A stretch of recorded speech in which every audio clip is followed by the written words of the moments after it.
Yeah, exactly. And they can fight. They can fight. You've seen them fight. They don't just. Sure.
Level 1. Rhythm.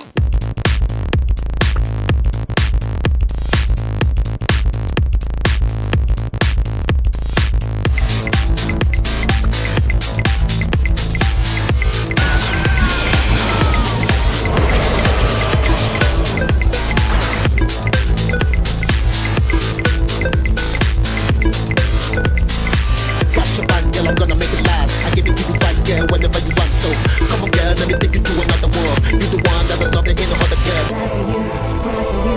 This is what I can't deny. Die for you, cry for you. Please don't say goodbye. Die for you, cry for you. This is what I can't deny. Die for you, cry for you. Please don't say goodbye. Never say goodbye, I'ma die with you. I hate it when you sigh, cause I cry with you. See, I never say goodbye, I'ma die with you. I hate it when you sigh, cause I cry with you. Say it. Say it. CCP Dig 4. Woo! I'm always game on. I hated that. Shot. Every player! What's going on, everybody? How you doing? This is Torrance Hudson, also known as Hud Zero, aka the Iron Heart of Xbox, aka the Old School Gamer, and welcome to another episode of Gaming Trouble. Tonight is very, very special. Tonight we are going to be talking about our personal top 5 fighting games that shaped us, that molded us. These are the games that is all about grit, about timing, about perfection. And these are games that are also fun and competitive and will make you lose friends. This, ladies and gentlemen, this is going to be a very, very awesome subject. But before we go into all those details, I gotta talk about my awesome panel. I gotta talk about my pals, my buddies, my confidants. First up, he is the Samoan brother with another mother. He is the Neon Samurai. He is the one who is guaranteed to put you in the chokehold and make you tap out. He is Tony San Miguel. What's up, players? Your resident stealth action JRPG guy. Tonight, we're talking about fighting games. I love fighting games. doesn't necessarily mean I'm good at them. Johnny kicks my ass regularly. And Yeah, right. we're gonna have fun tonight, and we're gonna give out free stuff. It's gonna be cool. Yeah, cool. Anyway. All right, Beavis and Butthead. But not last. We had a good move. Listen, I know you guys are excited for the next season. That's on September 3rd on Comedy Central. Oh, you're damn right we are. Oh man, listen, I am all for it. I'm all in. Come on, I'm all in. But yeah, you don't even have to have Paramount Plus, though. It's going to be on free TV, which is awesome. Free cable TV, which is awesome. Even better. That's cool. But I am going to have to introduce the not last and certainly not least, the ladies' man, the one who is all about getting those achievements. Holy cow! He completes those. He's like the new completionist. He is the new completionist. He is also a fan of SNK. He is a fan of Capcom. He is a fan of Sega. A fighting game aficionado himself as well. Mr. Johnny Elisea. What's going on, players? Tonight's going to be a great episode because we're going to be talking about my favorite fighting games. I've been playing fighting games since the Karate Champ days. You got to use the 2 joysticks, so it's going to be all fun. I'm going to be talking about my memories, all the tournaments I competed, and some of the stuff I won from GameStop. So I'm looking forward to sharing those memorable stories with you guys, and of course, my favorite fighting games of all time. So why don't we get into it, gentlemen? Oh, yes, indeed. Yes, indeed. Tonight is going to be an awesome one. And, of course, if you are tuning in, and I hope you are, tonight you will actually hit an opportunity to win one digital copy of Shinobi Art of Vengeance. If you have not played the demo, what are you doing? It's free. Play the demo. The game is coming out next week. What are you doing? The game is amazing. Sega's in his bag. Sega is cooking. And this game is absolutely amazing. Play the demo. Trust me, you will not want to stop playing it, even though you only get to play one stage and you get a practice stage, but you can keep on playing it again and again and again. And it's still amazing. But you get to play the entire game if you get the opportunity to win 2 nights. But the stipulations are very, very simple. You have to be subscribed to our channel. 2, you have to interact. That means you can't be a quiet one. You can't be a wallflower. Wallflowers are not included. 3, you also have to be present. That means if you are not here at all, you will be skipped. Your name won't be on the list. We do not do ghosts. I ain't afraid of no ghosts, but we don't do ghosts. So, there's a few stipulations, and it's very simple. Just be here, be present. We will announce the winner midway through the show. So, I hope you are ready because round 1 begins. Oh, I've always wanted to say that. So, let's get started, man. Let's talk about our top 5 fighting games that have shaped us and molded us. Let's do this. So, let's start with number 5. What is our number 5 game? So, we're going to do a round robin. It will give you some opportunity to actually talk about why it's your number 5, what kind of experience it was, and all that stuff, right? Or, better yet, I got an even better idea. We're going to talk about maybe if it was a part of a tournament, maybe an experience, something that this would be the reason why. Spill it all out. But we want to try to make sure that we get everything you can, so everybody can get a turn, and then we can move on to the next one. So let's get started. Number 5. You want to start with Johnny? Johnny, you want to talk about your number 5? Sure, we can start at number 5, and I have some good memories with this game. All right, let's go for it. This is Garou Mark of the Wolves, or you could call it Fatal. They call it here in the States Fatal Fury Mark of the Wolves.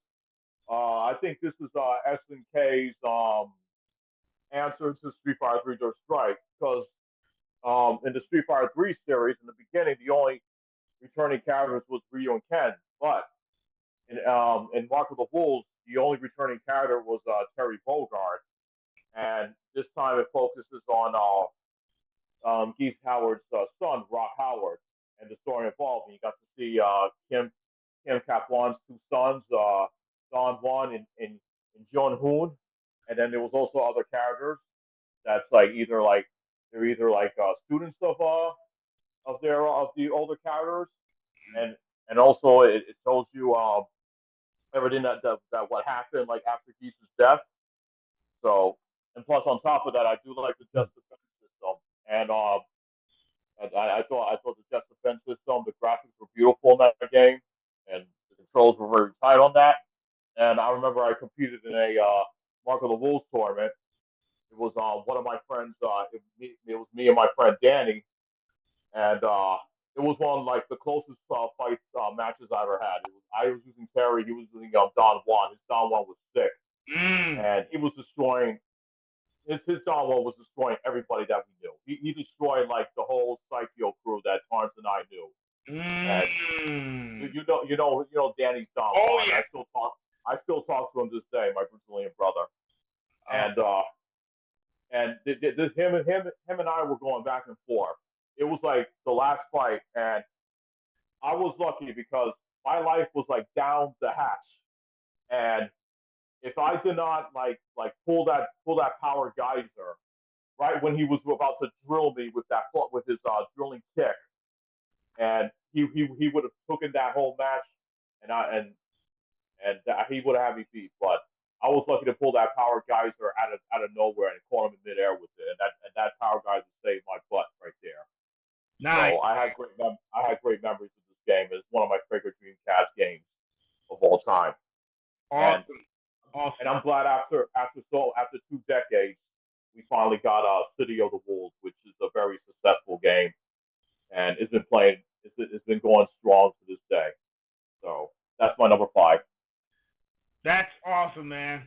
That's awesome. I mean, trust me, I had some memories of that game too, and we actually, I still remember the tournaments that we actually did, and we were, woo! I mean, the competition was fierce, man. Oh yeah. And of course, when you're looking at, especially the just defense and stuff like that, my goodness, man. Yeah.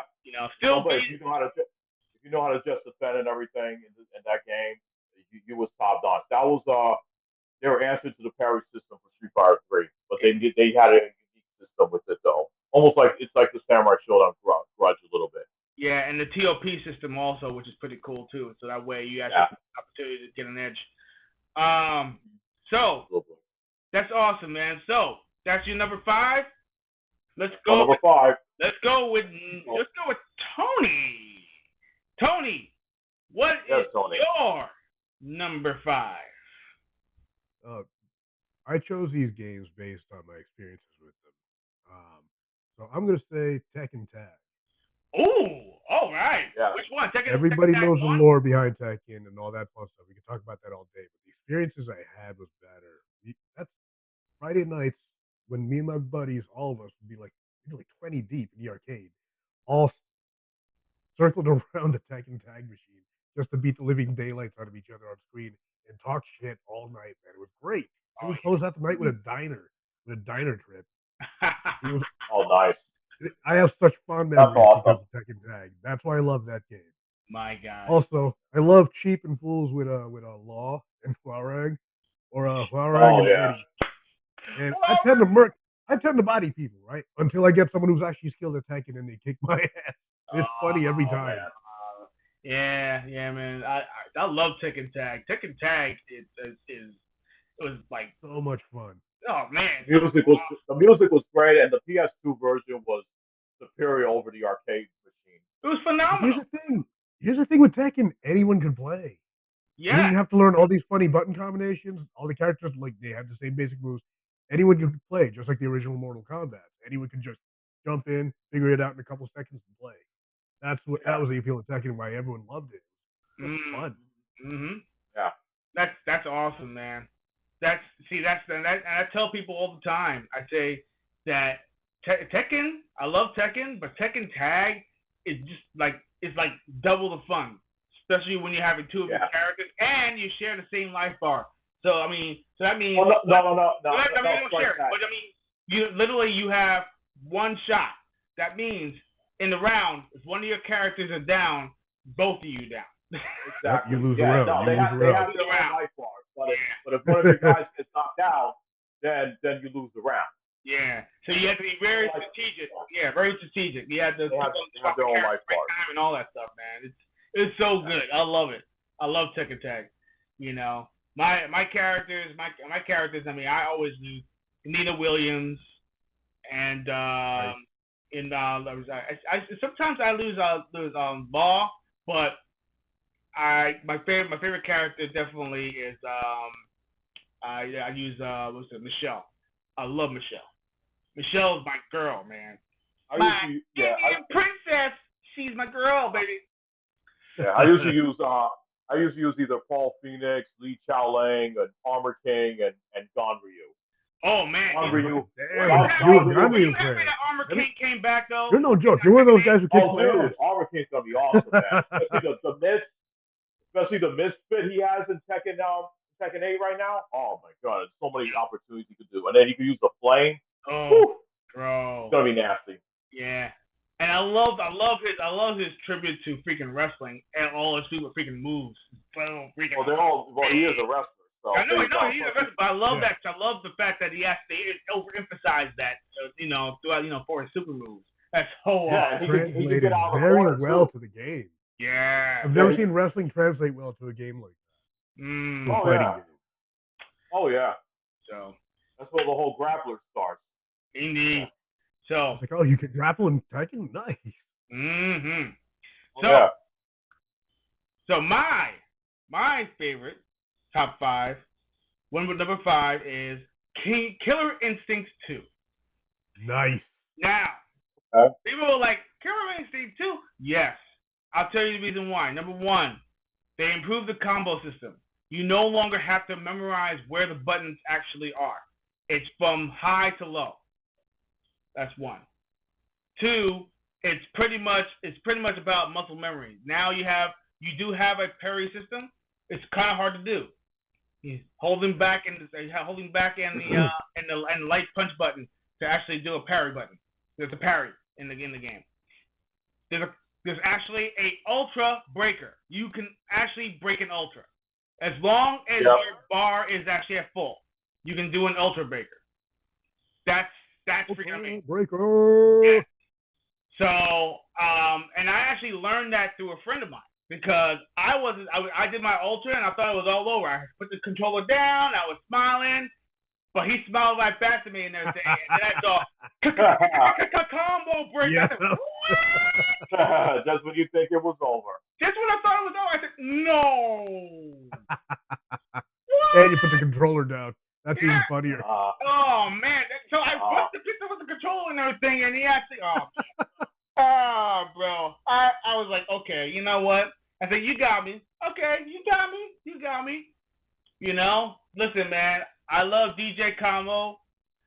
I love TJ Combo. I love Jago. Jago, like those my top 2. But Orchid's my girl.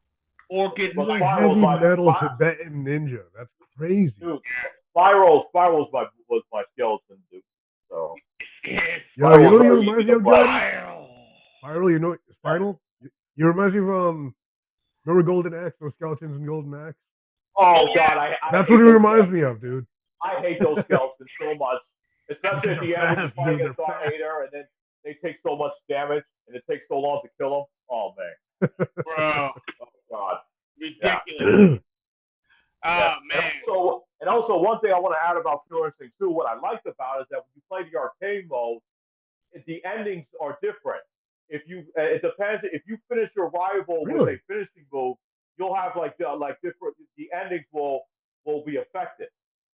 So I don't know if you noticed that, if you knew that, because I remember I was reading issue of Game Pro magazine. They said with Jago, if you finish Orchid with a finishing move, then you're gonna have like either the bad ending, or if you didn't finish, or if you only finished off Fulgor and you didn't finish off Orchid, then you have like the good ending. So there was different endings in the game though, depending on what you do during your process. That's true. That's true. That's true. I actually love the fact that the newer version, the 2013 version of Killer Instinct. I like what they did with the game. I just wish they incorporated more from the original games, like basically the enders. Not the fatality parts or the finishers. I wish they would have added those. Even though they kind of added it, but it was more like a ultimate combo. So I was like, okay, well, yeah. I wish it was just like the fact that you can actually be able to do that at the end.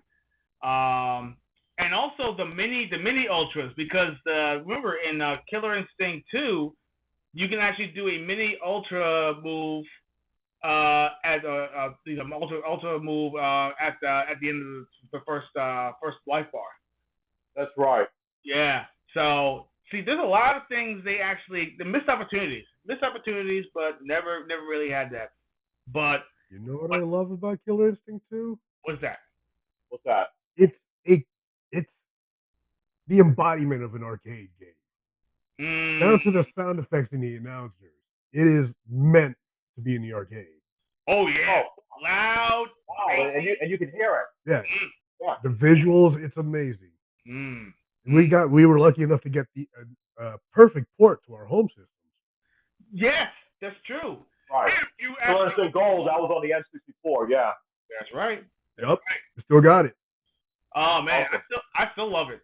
It's fantastic. That's actually on the rare replay too as well. That's true. So if anybody wants to play Killer Instinct Gold, it's on the rare replay for the Xbox One. Definitely worth it. Definitely worth it. Worth the time, man. Absolutely. I love Killer Instinct. And until to this very day, I still wish they would make a modern day Killer Instinct 2. What are you doing? Come on. Obviously you won't be able to get Double Helix to actually do it again. You won't be able to. I'm hoping. Well, they got Iron Galaxy though. Iron Galaxy, yeah. I'm hoping. Yeah. The whole Iron Galaxy actually came back to Killer Instinct to actually tweak it. They actually did an update. This is like about a couple of years ago. And then after that, disappeared again into the ether. And I was hoping maybe they would port the game, maybe because now that Microsoft and Sony is playing nice, maybe they would actually do a port for the PlayStation 5, so we can actually have more, like a new generation of players build it on that instead of just PC. It would be PC, Xbox, PlayStation. Oh, better yet, even Switch. Can you imagine playing that on the go? A lot of people throwing their Switch when they lose. Well, that's true too. You don't want to do that. That's Switch. Be a lot of broken Switches. $500, man. I wouldn't do that. Listen. Justin Wong, if you have to. Yeah, Justin Wong. They call him the Weasler. He's been known to he's called the refund king. He's he's actually guaranteed to make you refund your game or something like that. Okay, whatever. Well, I'm not gonna break my system, man. I just hope, but I don't do that. Yeah, I just hope I don't meet him online because I guarantee and everything. Me and him are gonna have to have fisticuffs on that one. it's gonna be it's gonna be a slobber knocker on my end. But I'm not. I'm not saying that I'm not confident. I'm confident I could beat him. It's just gonna take a lot of grit and timing and everything. So he's like one of the best players in the world. One of the best players. You only got to beat him once. You only got to beat him once. That's true. That's true. And then I did take a couple 2 matches from him from Capcom Wrestling Game too. So there you go. Yeah, man. Exactly. And you could put that crown on your chest. That makes it's awesome, man. So. Oh well, don't forget though. He made a lot of people trade in their copies or like they want a refund from the Marvel vs. Capcom Fine Collection because people was going online in Marvel vs. Capcom 2.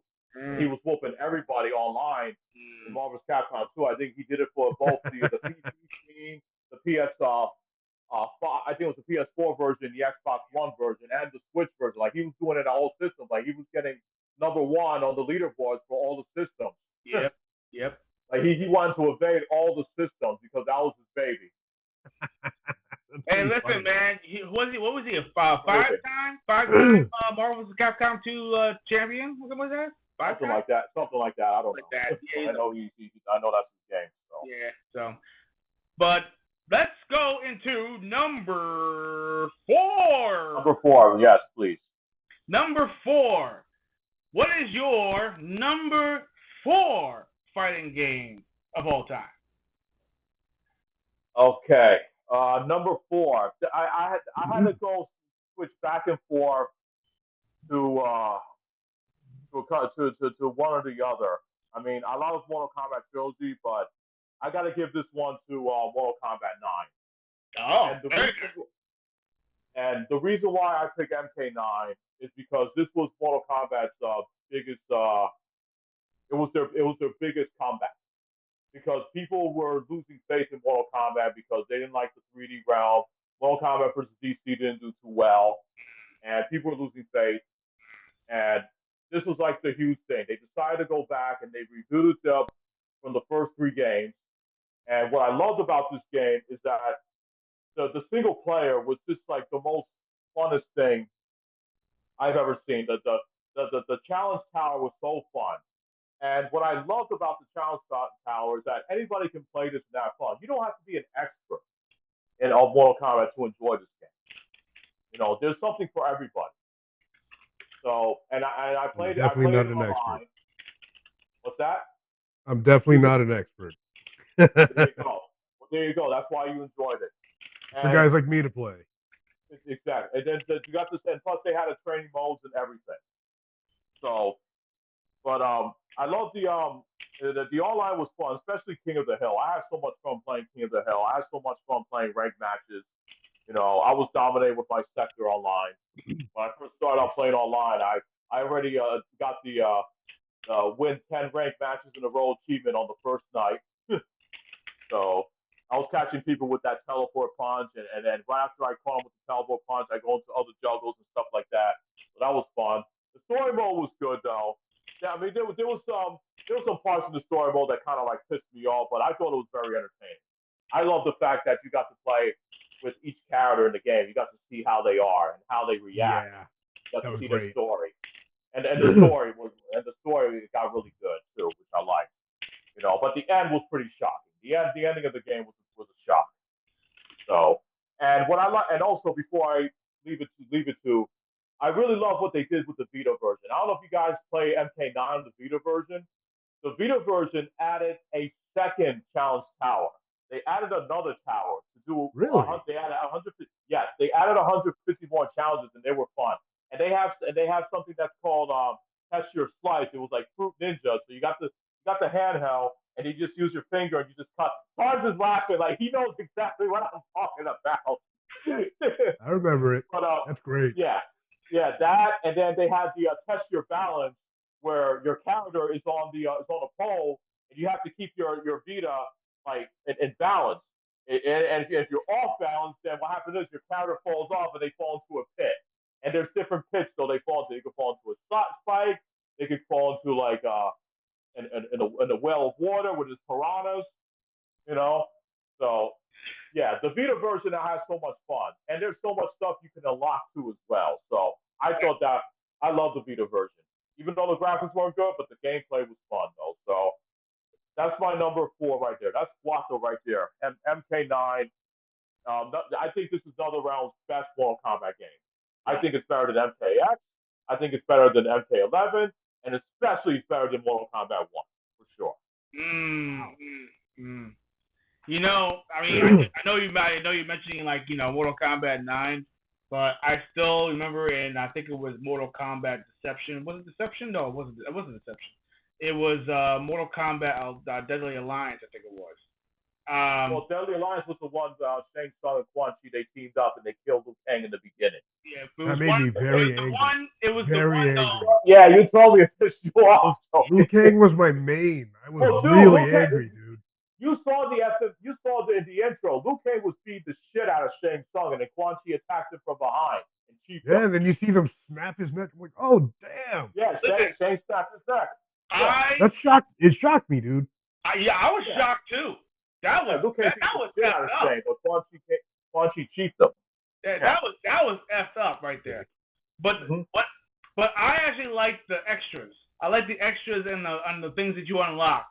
There was a video that still fresh in my mind, where it actually showed Scorpion. I think it was Scorpion, was actually doing like the art of baking. You know? Oh, it was the art of cooking. Yeah. The art of cooking with Scorpion. Yeah. Cooking with Scorpion. Yeah, that was very nice. Yeah. Mortal Kombat just went insane for a while. It was great. Cake decorating. He was like this, and he's like, and shopping. Yeah. Oh God, those were the days. So good, man. That was hilarious. Oh man. Yeah. Let me tell you something. Exactly. Midway, and NetherRealm Studios were like they're all about humor, and they really take it to another level sometimes, man. Oh, of course. Midway Entertainment was the best, though. I mean, they awesome. Those days were phenomenal. So, Tony. Yeah. Tell me, what is your number 4 on your list? Number four, chosen for the same reason they chose Tekken Tag, because of the experiences I had with it. Marvel vs. Capcom 2. Woo! Oh, we were talking about that. Yeah. Man, we had so much fun. We bounced between that and Tekken Tag. These were the final days of the arcade by me before it closed down. So they mean a lot to me. Now, my mains was Ryu, Cyclops and Cable, or Ryu, Captain Commando, and Cable. Yeah. Man, I was trying to save my quarters, man. I want to get my money's worth. When it came to the home systems, though, I got to play around with other combos, like let's see, Wolverine, Strider. Who's my third on that one? Wolverine, Strider. Yeah, and sometimes Iron Man or War Machine. Any of those. Any of those guys with the really long, cheap Kamehameha type beams that come out. Oh yeah. I was using them, especially when you have 3 of them and you take on the last boss, right? You can destroy him with that. It's almost dead. It's almost dead. All day, yeah. He's done. Yeah. You can kill a Abyss very easily. Mm-hmm. Yeah. But yeah, we'd play until the arcade closed down. They pulled the plugs on us. Johnny, you know that feeling. You had that feeling with me. We got the plug. Oh, dude, when they plug pulled on us, man. So angry. Dude. But yeah, we'd play every weekend, and then we'd end up at the diner or wherever, someone's house for an after party, whatever. And yeah, these are all the same thing. You know what? When you play, Lawrence will tell you the same thing, man, about Nathan closing down. Oh God. Late at night, and they were turning out the lights and turning out the machines and stuff like that, and you're hoping that you will get that last thing in before they would, before that section actually just shut down. Oh man, so frustrating. No, we didn't even know. Me and my buddies drove down, and then all the lights were out, and all the it was just an empty space. That's how we found out. We didn't even know it closed down. Wow. They did it overnight or something. I think I must have shared a picture with you, Tony, when I showed you before, when Nathan's was huge. Like there was a Parks will tell you that there was a Baskin Robbins, there was a Pizza Hut. Yep. There was also Nathan's, of course, Nathan's hot dogs and stuff. and then they had like a playground for kids to play in. Like there was a ball jungle there for the kids, and then in the back, when you go in the back, there's a huge arcade there. And on Saturday nights, you have people with their lowriders, their motorcycles, hanging out in the Oh, parking lot. if I lived there, I'd be so place to fat play. and broke. Oh, dude, it was the place. We were there almost every weekend. That was the place to be every weekend. I'm telling you. Man, it must have been a blast. You would Yeah, never be exactly. bored. You would never be bored. They actually had a No. multi-link Daytona USA. Multi-link Yeah. Dude, it's like that thing was always being used. Because Yeah. every single weekend you will see like a crowds getting on there. These Just couples play going on the there. first Yeah. track. That's it. The first Yeah. track would be the one that they'd be playing. Ridiculous. Yeah. Amazing. And let me tell you something. You call me crazy, but no, I've seen senior citizens go in the other side, on the left side. There's like the classic games. They got the Pac-Man. They got the Centipede. That's right. Yeah. They got all those games right there as well. And in the back, then you have all the other games you could play as. But then when I showed Tony that picture, like how big Nathan's was, and then you see what it is now. Now Nathan's is so small, and you have a CVS and a bank there, and it puts a tear in my eye to see that. Wow. It's a so combo depressing of to see the that. food and games and the fun stuff to do. It sounds like it was like the perfect storm for a great weekend every weekend. Of course. This is what gaming's done for me with friendships, man. I love that stuff. Listen, arcades brought people together. I tell people all the time. It totally did. I made lifelong friends out of that thing. Dude, I made a lot of friends, man. Lifelong friends, dude. Food, I still talk to them to this day. the food, the entertainment, and the friends. That's what made the arcade so special. And it's sad that it's favorite place in the world. They're so far in between. I mean, yeah, granted, it's slowly resurrecting. Arcades are slowly resurrecting all over the place. Like I'm starting to see arcades kind of just like being erected in all the most obscure places. Thank you, hipsters. Thank you. Yeah. Thank you for bringing. See, they brought back vinyl and they're bringing back arcades. I'm fine with them. Yeah. and the fact of the matter is that the industry knows it. The industry knows that hey, listen, we can't. It's not dead because I mean the last bastions of arcades. The last bastion of arcades, the last ones that stayed up this long, are still up. Galloping Ghost. Oh, yeah. Galloping Ghost. You know? Yes, dude, you have to go to that place if you haven't been there. Next time I'm in the area, I'm going. I need to go there so bad, man. I mean, I want to go back to that place again. Dude, I mean, because I even got an invite. I was like, oh yeah, you gotta come here and stuff like that. Where is it again? Chicago? It's somewhere it's in Chicago, like somewhere like outside Chicago. I can send you the address. Okay. Yeah. And I still have family there. I'll give you an excuse to go. Every single arcade game you could possibly think of, they have the complete version of Narc. The complete version of Narc, not the one that actually was. I can't beat the boss. Stop. The last stage. Yes, the last stage was actually. Mr. Big pisses me off. I was able to beat him though, but yeah. Yeah. So I mean, I mean, woo. All right. Well, so my that's the arcades right there, but yeah. So I love arcades. You know what? The arcades. And I was thinking about making my own, making my own arcade. I was thinking about actually, actually having my own arcade business. People were like, oh, that's a bad idea. Now, are you kidding me? And the way things are, of course, it's the most perfect time to actually build one. Dude, let me tell you something. If I was to hit, let me tell you something. If I was to hit the jackpot, I'm opening up my arcade. Yeah. I will be opening up my arcade, and if you guys want to come along and work, you can make it happen. Yo, I'll be like the old guy in You Can't Do That on Television in the arcade. Oh, you mean that? Yeah, man, I'll do that part-time. That'd be hilarious. Oh, my God. You remember him, right? Because I remember that guy. That guy looks like...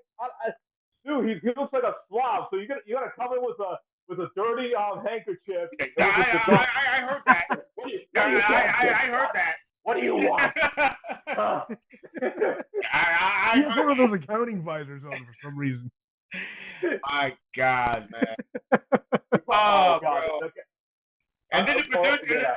Oh, listen. You know my favorite character is the producer. The producer that he's always chewing his gum.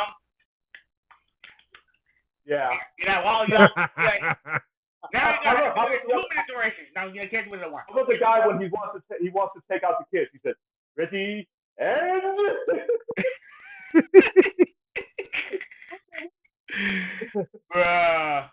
So, my man. number 5. Yeah, we're having too much fun. My number 4. Yeah, what's your number 4, Torn? Street Fighter Alpha 2. Nice. That's a great one.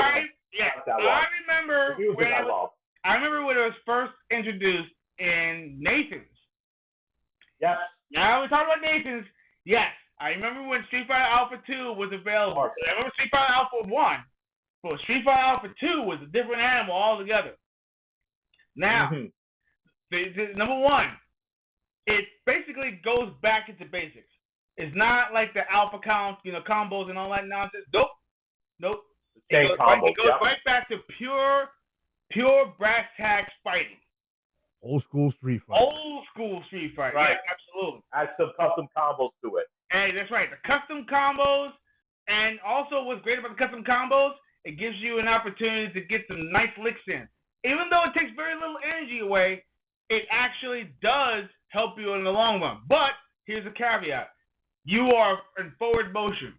So you better use it wisely. Because if you do, and your opponent jumps over you, you're still facing that same direction. That's why I didn't choose that, bro. Yeah, so choose wisely. And also the fact that the characters playing as Gen. Oh my God.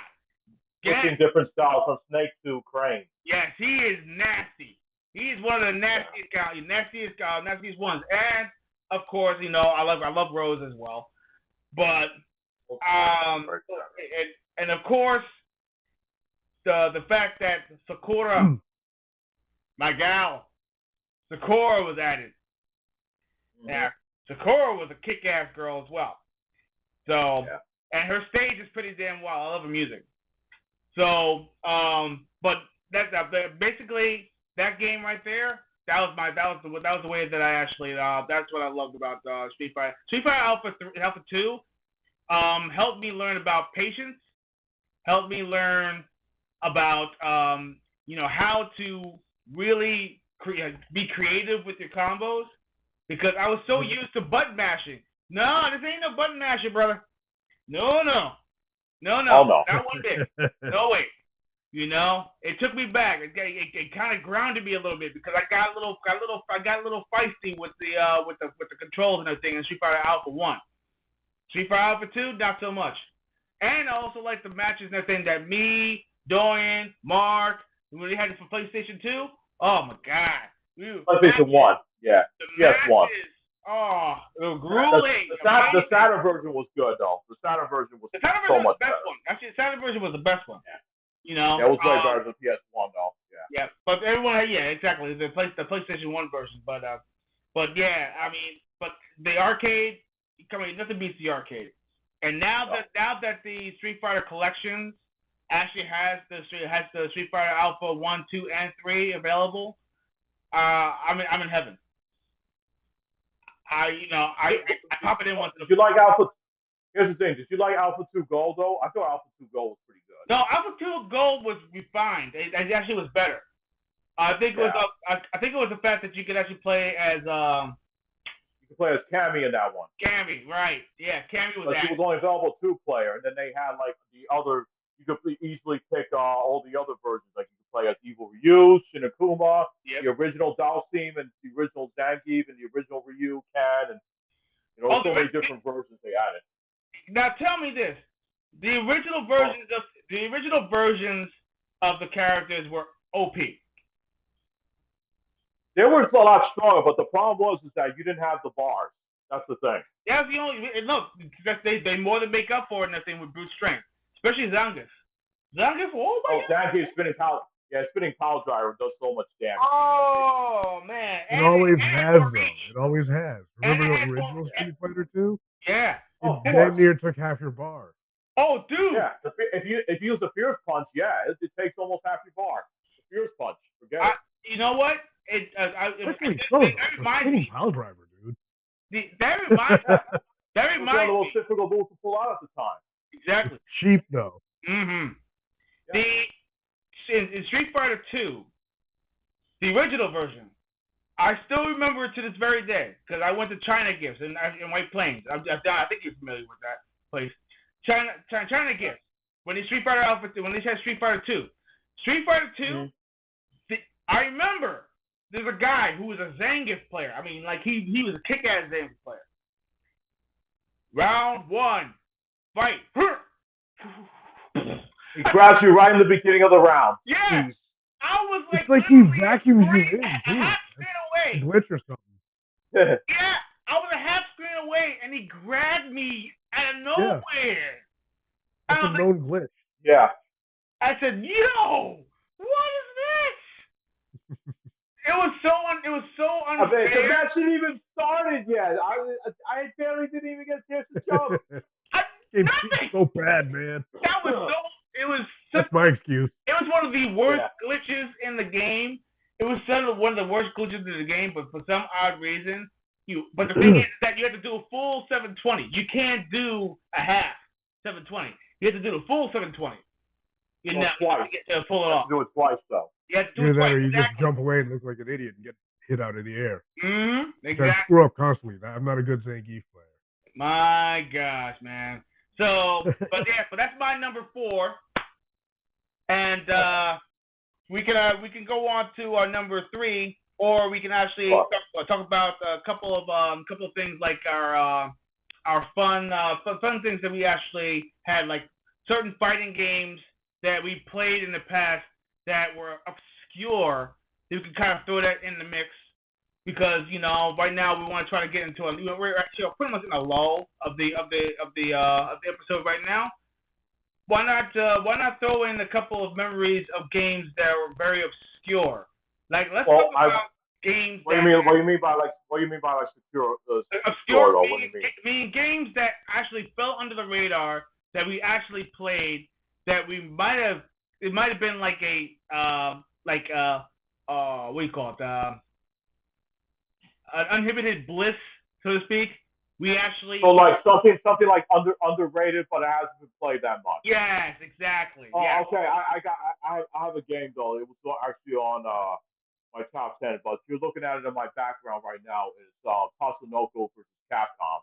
Yeah. And unfortunately, to play that. Unfortunately, this game was only available for the Wii. That's why not too many people got to play this game. It's such a great game. My only complaint about that game is where is Speed Racer? Speed Racer is part of Tatsunoko. Speed Racer is part of Tatsunoko. And I'll say myself, they just completely left them out. They could have had Speed Racer and they could have had Racer X's characters in this game. And I was talking to a guy at GameStop and he was like, "Oh, well, if they put Speed, he's got to be like a shuttle counter." He said, "No, he doesn't. He's not a shuttle cat. How are you going to make Speed Racer a shuttle counter when he drives his car?"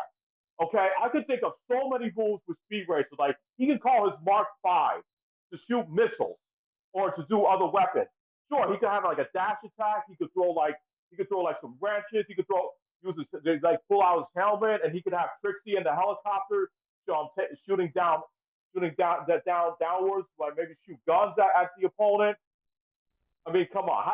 You can't make Speed Racer a show. How the hell are you going to do that? There was so many, like I was like having in my head, like so many things that Speed can do in this game. So that was a missed opportunity. But it was cool. They had the Gotcha Man characters, though, which I liked. Oh, yeah. That was cool. That was really awesome.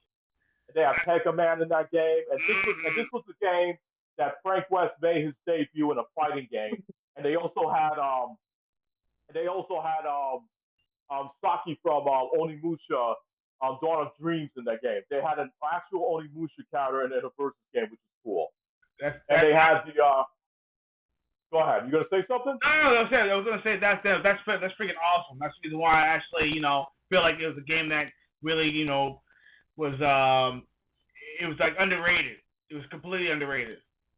Yeah, You it was know. definitely underrated. Not too many people played it, and I just wish that this game would have been could be available for all the other players to that. But now we see Capcom releasing all the older fighting games. Maybe they could work something out with Tatsunoko. They could release this game. Yeah.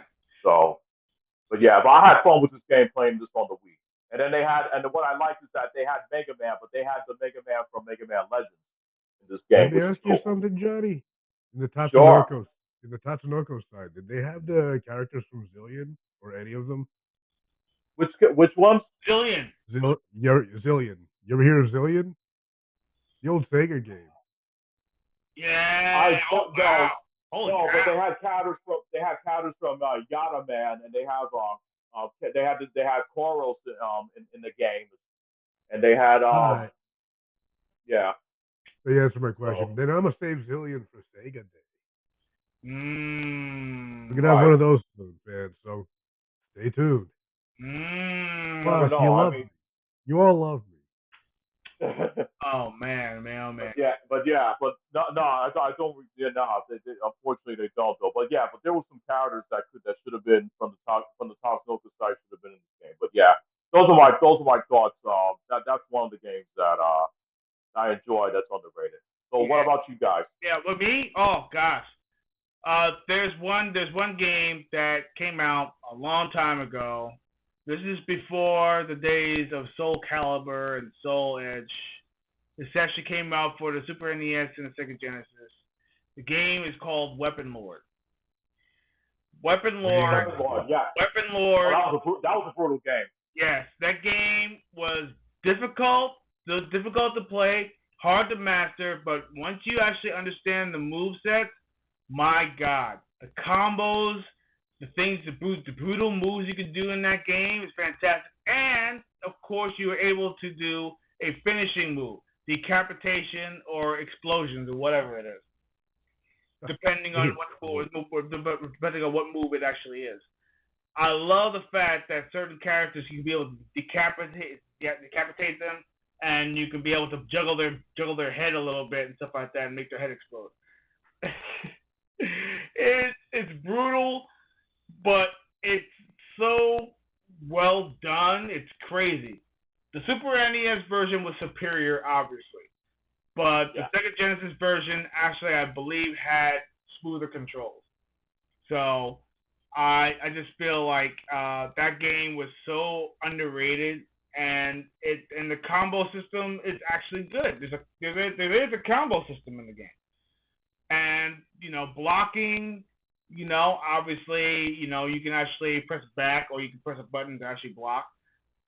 Those are the things that are what makes it stand out, which is the reason why I think that's what the foundation of Soul Calibur came from. I have a feeling that Namco actually kind of took those ideas and said, you know what, let's turn this to 3D.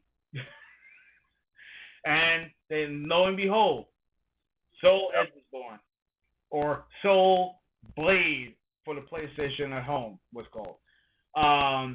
So I feel like that game was highly underrated, and I just wish they would actually bring that game back, or make it into like a modern day version of that game. I would love that. That was so cool. Make it 2D, but make the controls a little bit better and all that stuff. And I think people will flock to this game.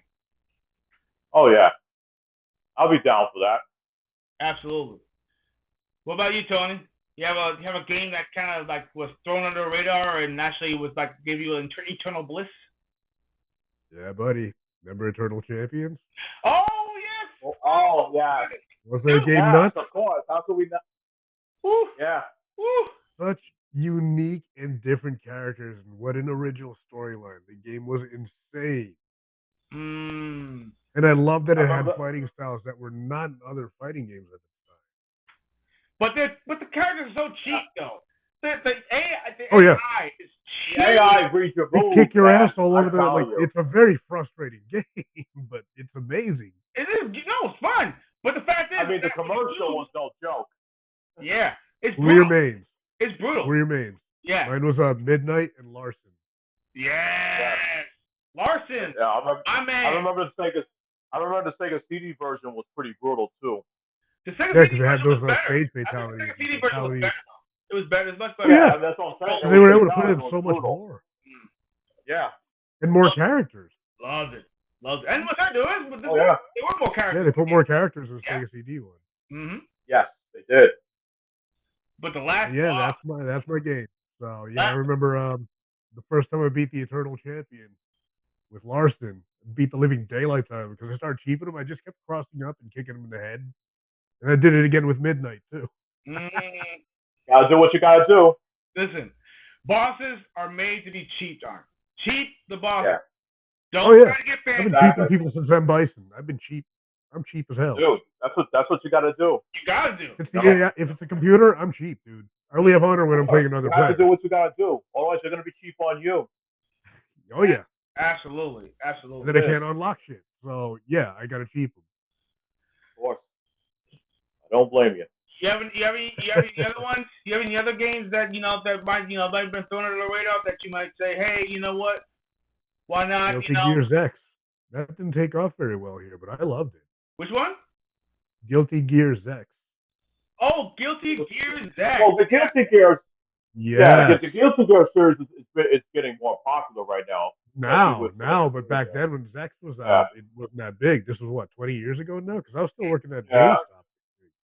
Yeah, I remember we jumped on Guilty Gear on the Dreamcast, and not too many people played it though. But I thought the animation. That's the exact one. That's it. And then there was and then there was Guilty Gear X2 though that I played on the PlayStation 2 though. That was some fun times. Oh, absolutely. What I loved was the music. The music was phenomenal. The music was I'm a metalhead, dude. I love that music. Yeah, it rocked. It certainly did. Yeah, rock. it did. Yeah, it did. Man. And I was happy to find out that team is the same team that worked on Fighter Z, which I love too. Because you know me and my Dragon Ball. I'm a total dork about it. So yeah. Guilty Gear and Fighter Z, yeah, I dig it. Absolutely. And then dig them both. I do know it's a very similar gameplay. Yeah. Another game I could mention is Teenage Mutant Ninja Turtles Tournament Fighters, the SNES version.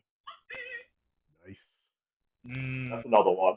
Oh, Tournament Fighters. Listen, you know that the Cowabunga collection, you can actually play the game online now. So that's right. So you can actually play one-on-one with one of your buddies from across the seas or wherever, and they can play yourself some Tournament Fighters, and they're online. Cool. And they made some improvements to it too. So now the game actually is like really playable. So you kick some ass and take some names. Absolutely. Yep. You know. I want to kick a mouser in the face. Well, you can do that in every Turtles game. Pretty much. Some little mousers. I want to kick one in the face. I was clamping on my hand. Oh yes, absolutely. It pisses you off, like, chop them up. At the worst times, they bite your hand. Of course. What was another one? What was another game that as a matter of fact, the game that comes to mind. I remember playing a long time ago, Urban Champion. Came out it was actually on the NES. Oh, dude, yeah. Yeah, I remember that game. Yeah. It's so simple, such a simple game, but it's just so fun. It's almost like a game of rock, paper, scissors in a sense, because you're punching. You have to be the first one to kind of land a hit, and you have to and it's like back and forth because there's 3 screens. There's one screen in the middle, and you keep on hitting them to the other screen, and you keep on going until you hit them into a manhole, and then you win. Yep. That's it. And then occasionally, that breaks it up is an occasional police car that comes by, and he goes to the opposite corners and everything, like. Yep. Yep. Listen, those were some fun times. It was.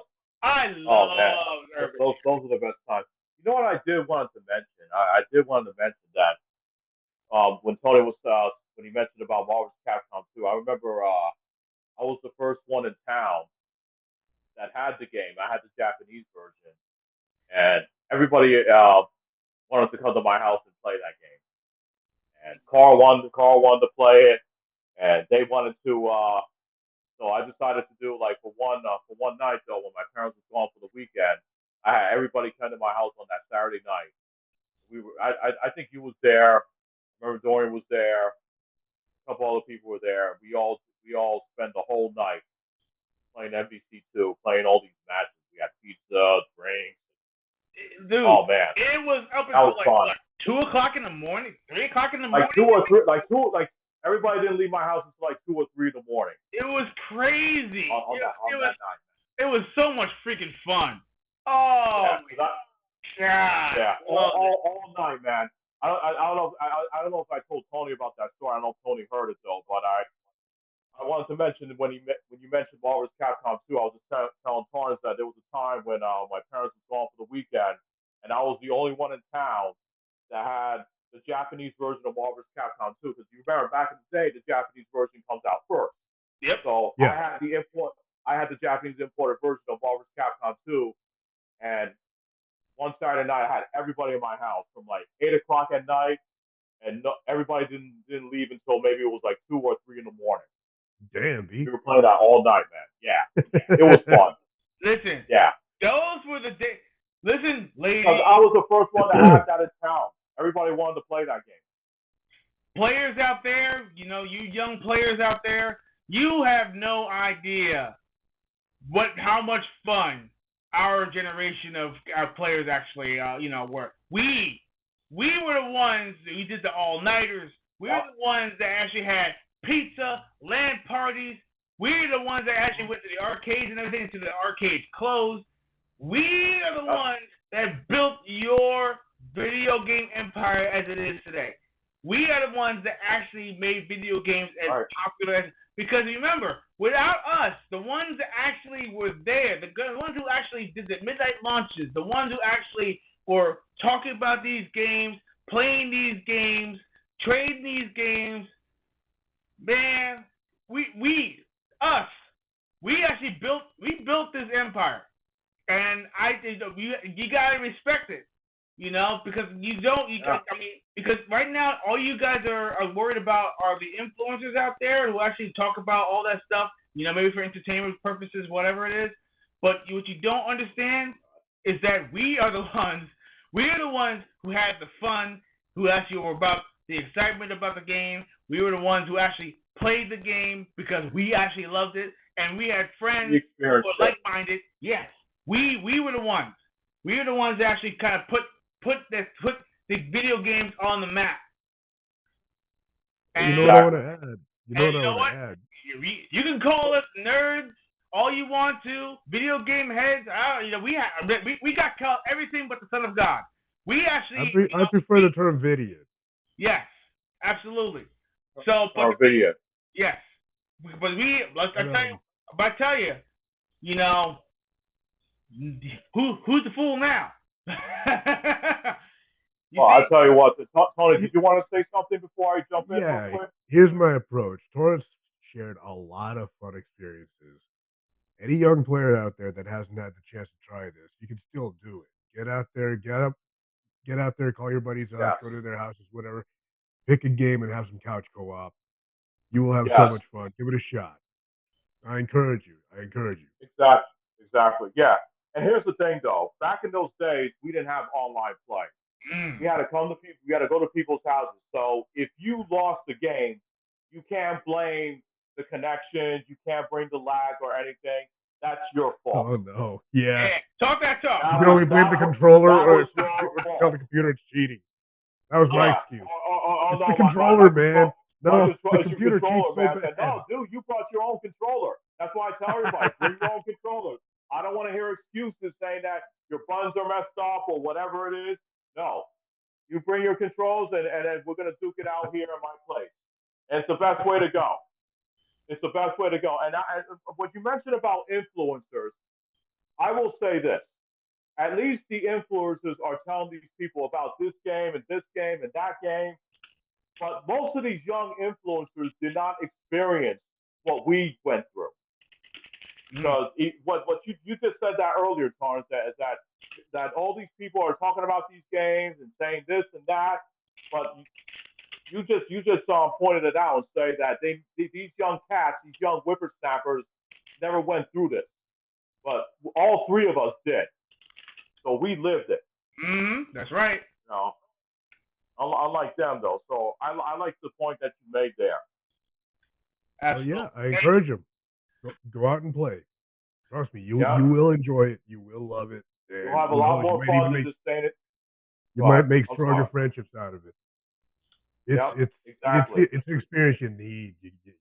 I can't really describe it, but man, it was such a huge part of my well into my mid-20s. Yeah. Same with me in my early 20s and through my high school. I look at it fondly, and if I could get other people to share in that, whether it's my generation or next people after me, please. That just means more people for me to play with. I'm cool with that.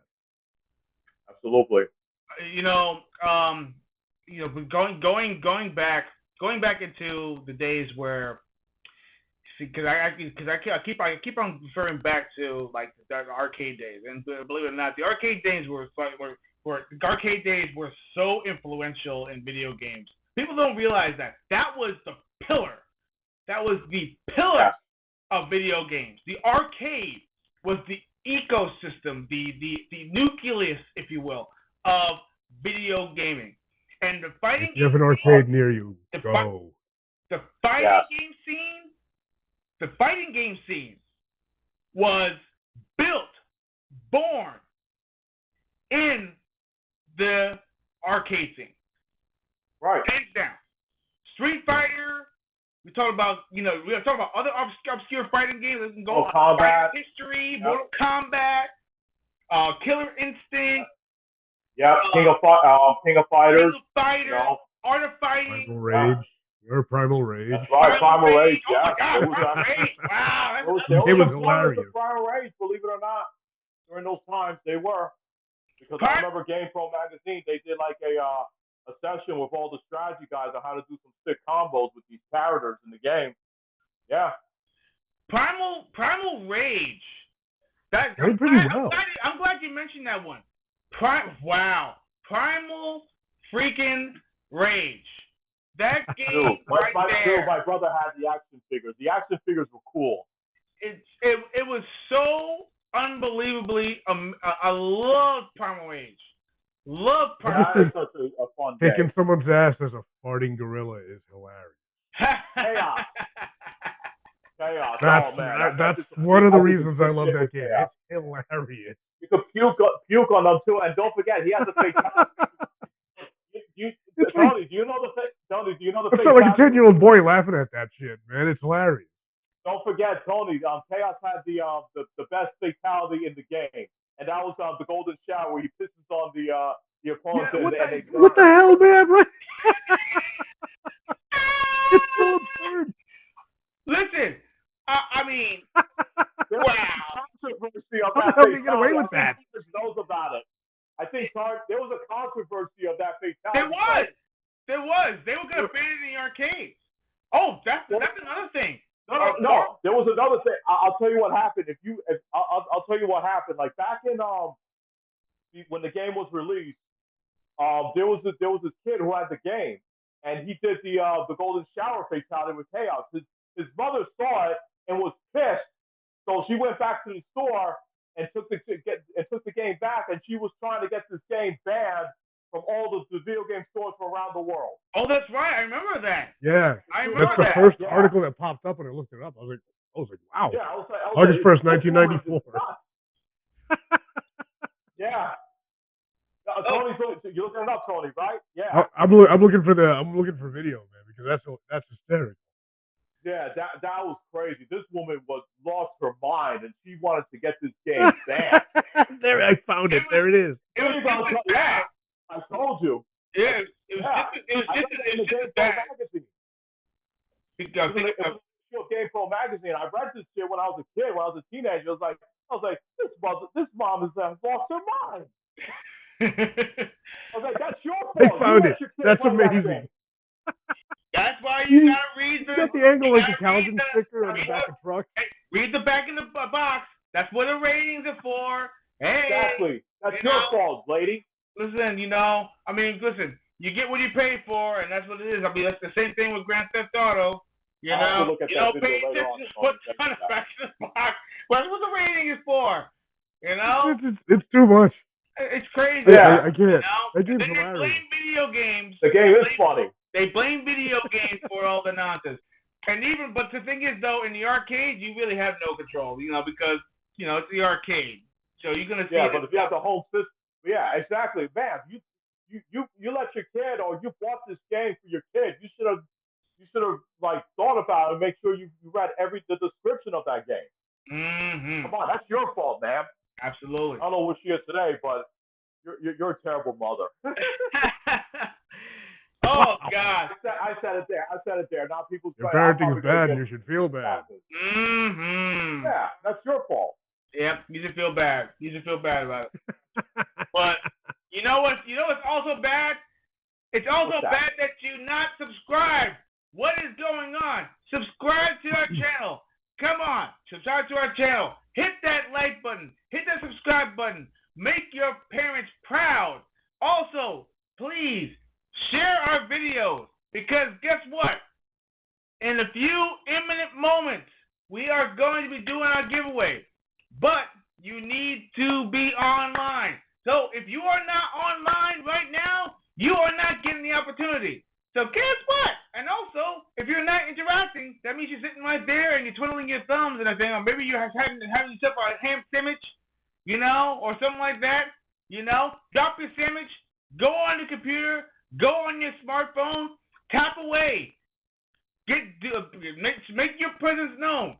Because if you are not known, if you are not on there, and I can't see you, guess what?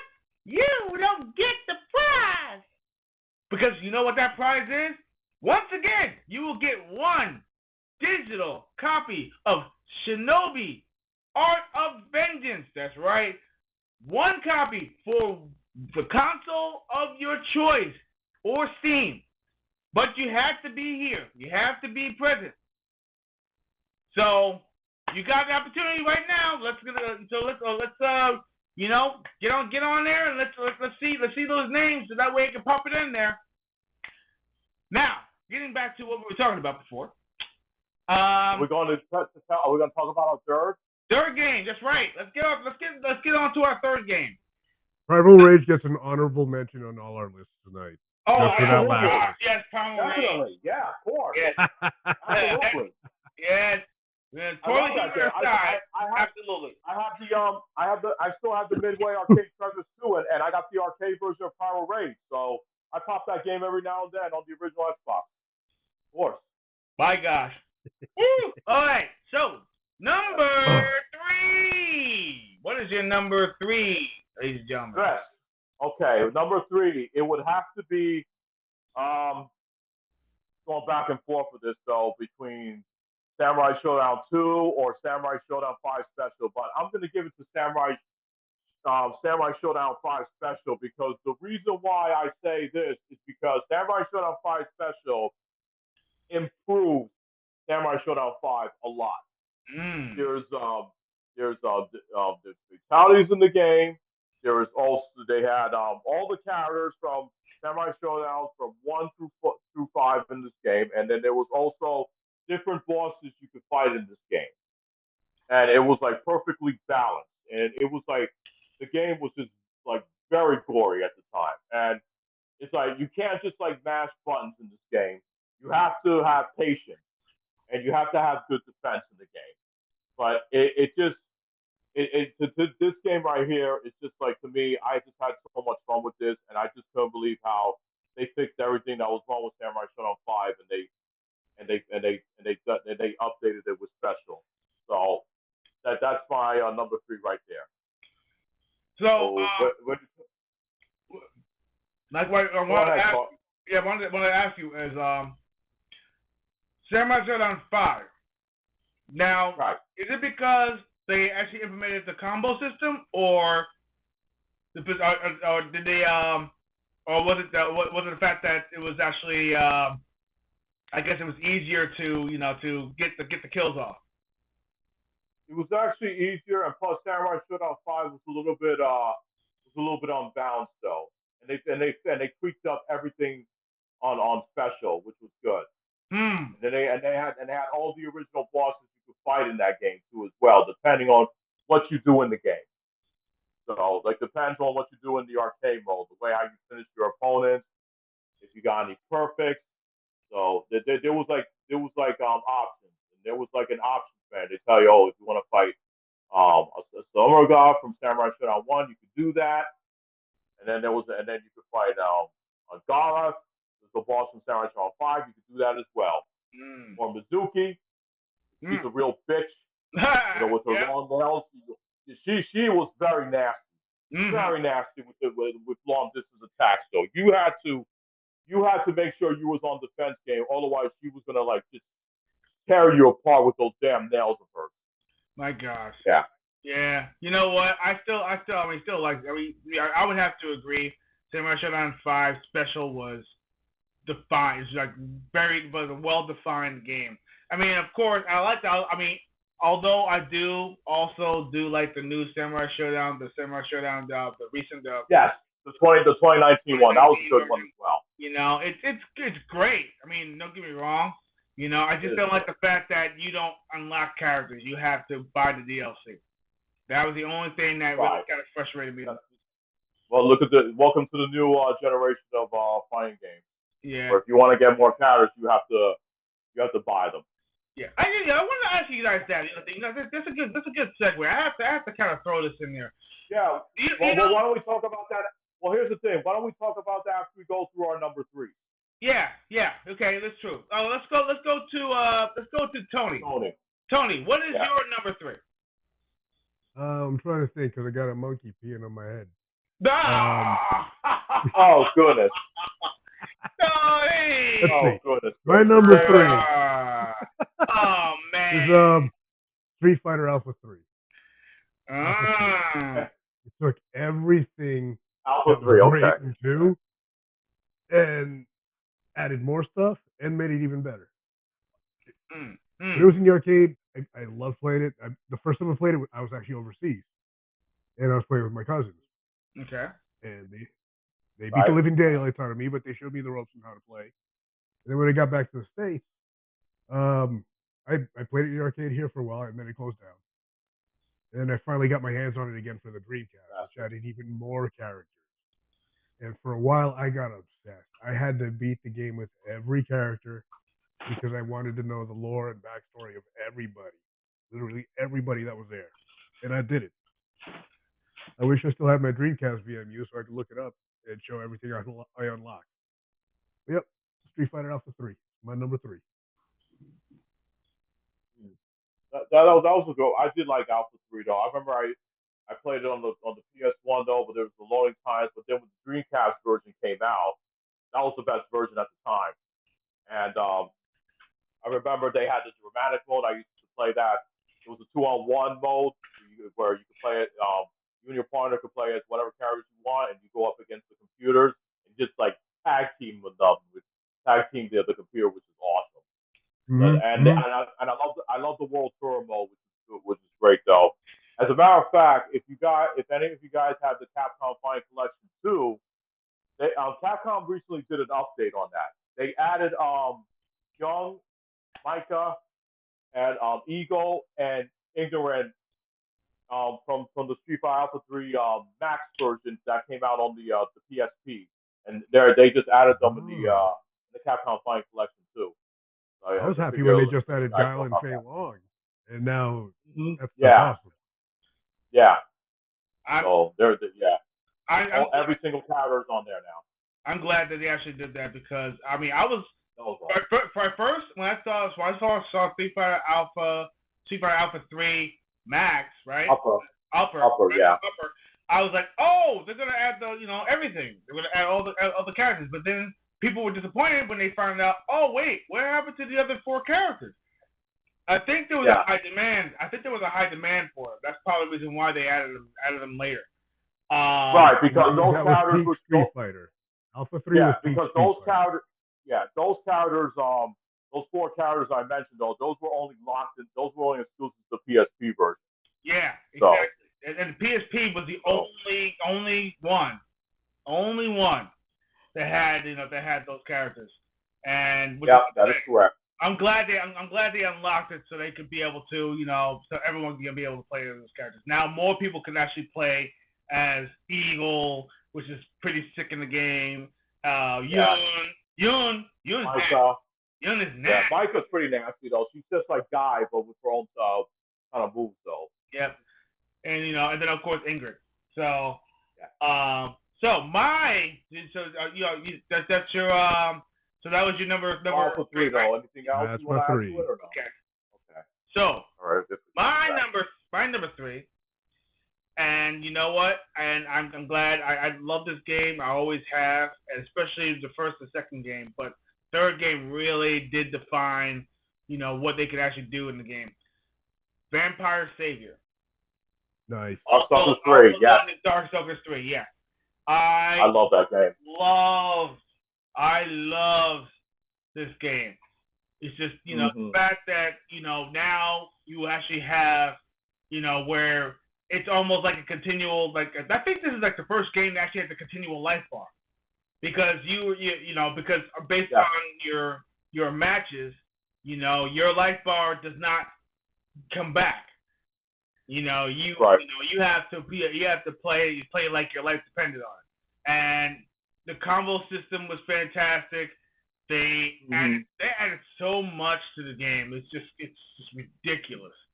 And not only that, I think the addition of extra characters in the game, the secret characters in the game as well.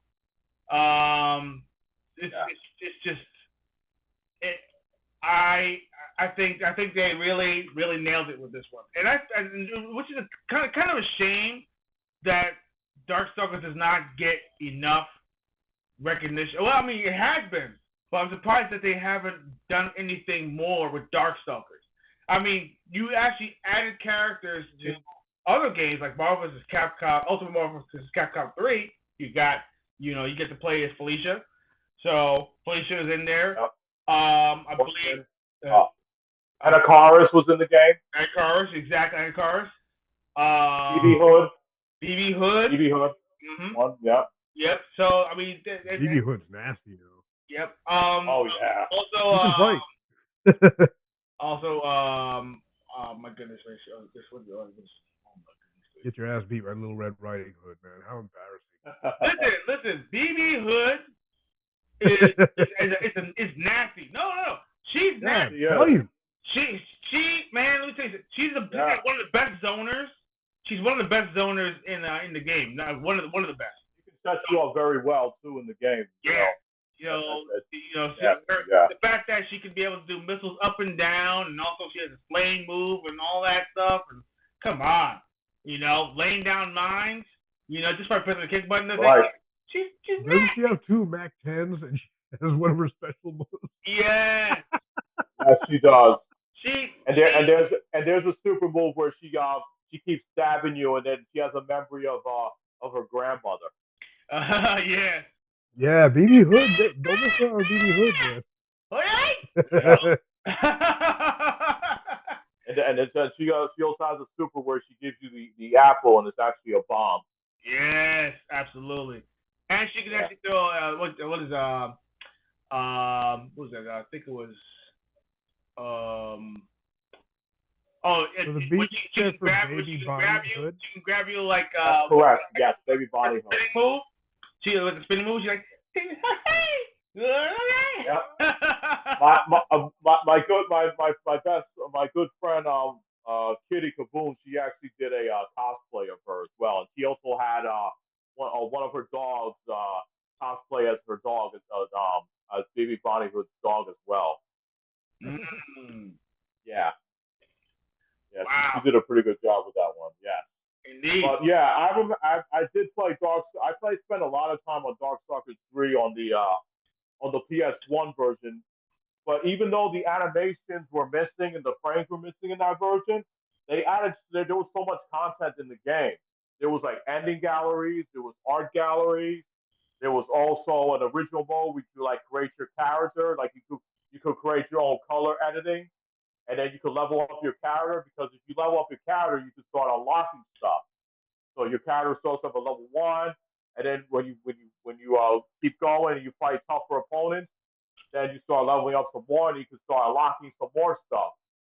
And then you'll be able to like there's the art galleries, there's a music gallery. So that's what I liked about this game. It's like there was so much to do. There was so much things to unlock in the game. There was like endings to unlock, and then there was a secret fight. You got to fight Shin Bishima. That I don't know if you remember that. There was certain way there was requirements you had to do in the arcade mode to fight him. So that's one of the things I liked about it. And here's the funny thing: I put the game in in the PC ROM over at my school in high school because we had our PC ROM. So I put the game, and I say, no, well, let's see what happens when I put this game in the PC. So I opened it up and I looked into the files, and you get to view all the art galleries in the game on the computer, which was so cool at the time. Yes, indeed. Did I hear that? Yeah. Did I hear that? Okay. I did. Yeah, absolutely. Okay. Yeah. So I thought that was very cool. But the Saturn version, obviously, if you had the 4 RAM cards, the animation was beautiful in that game. So yeah, those are my thoughts on Darkstalkers 3. But one day, come on, Capcom, you said Darkstalkers is not dead. Give us Darkstalkers 4. I mean, put Street Fighter on the side for a little bit, and just bring the Darkstalkers back. They deserve a 4th game. Oh, they certainly do. I mean, I think Darkstalkers has been long overdue to bring. Way overdue. Yeah, to bring the what you call it, to just to bring the game back. I mean, everyone's been asking for it. They even did a teaser. And was this one? I think it was like how many years ago? 5 years ago? 6 years ago? I don't know. It was like one of these years that Capcom was actually there, and they did a Darkstalkers teaser. Just a blip. Just to recognize people that I remember that. I have that video. Yes. Yeah. That was a slap in the face because they didn't do nothing with it. They did nothing with it. But yet, that FMV looks so beautiful. I mean, I thought we were gonna have something coming up like later on, like probably next year or something. Maybe they'll share us some details, and that was it. We didn't see anything else. I mean, what happened? Why? Just because the Darkstalkers that collection they came out on the Xbox 360 and the PS3 called Darkstalkers Resurrection. It didn't sell the numbers that they wanted. That's probably what it was. I mean, maybe. Yeah, maybe it's that. I mean, you can't rely on that, man. Yeah. You see, you can't rely on that. Even the Marvel games. Let's go into that. The Marvel versus series, right? Everybody was a big fan of it. Marvel vs. Capcom 2 was really like the pinnacle of it because of how many characters they crammed into that game. Right. And you gain a new following because of that.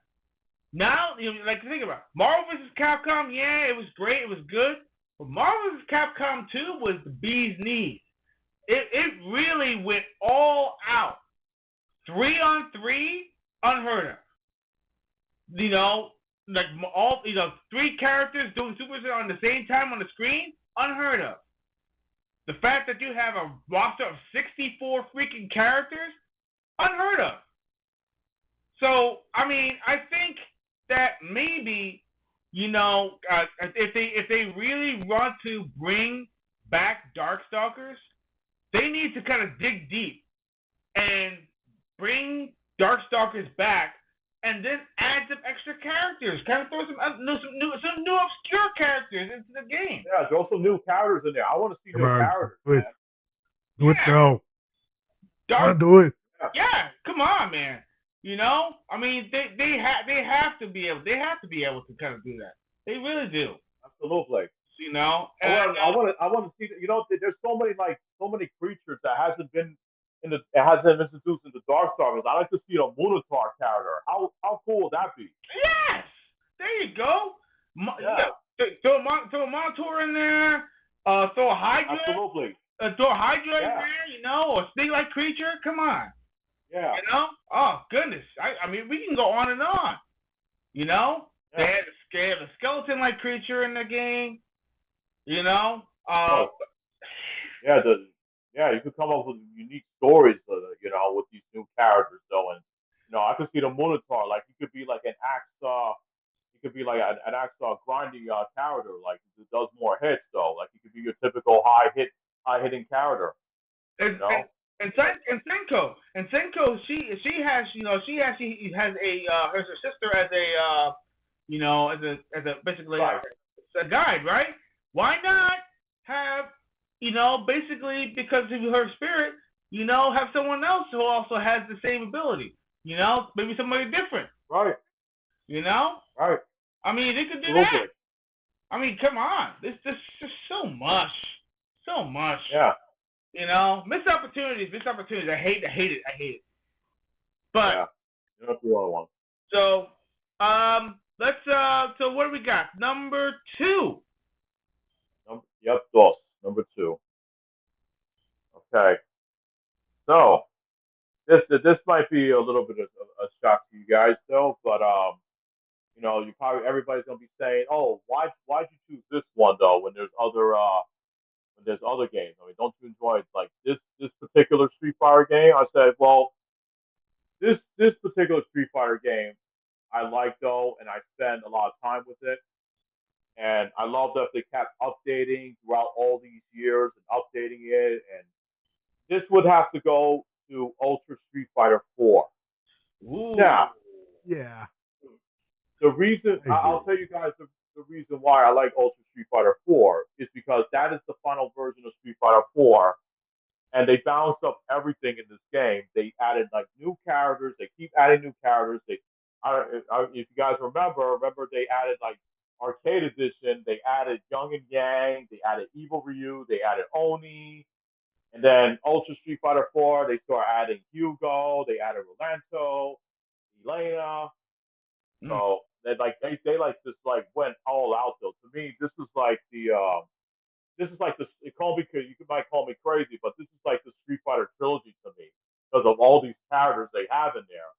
And the focus attack system I thought was pretty unique. Mm-hmm. So you just can't be abusing it because a lot of people say, "Oh, it's cheap." I was like, no, there's ways to get around it. You just have to learn how to adapt to it.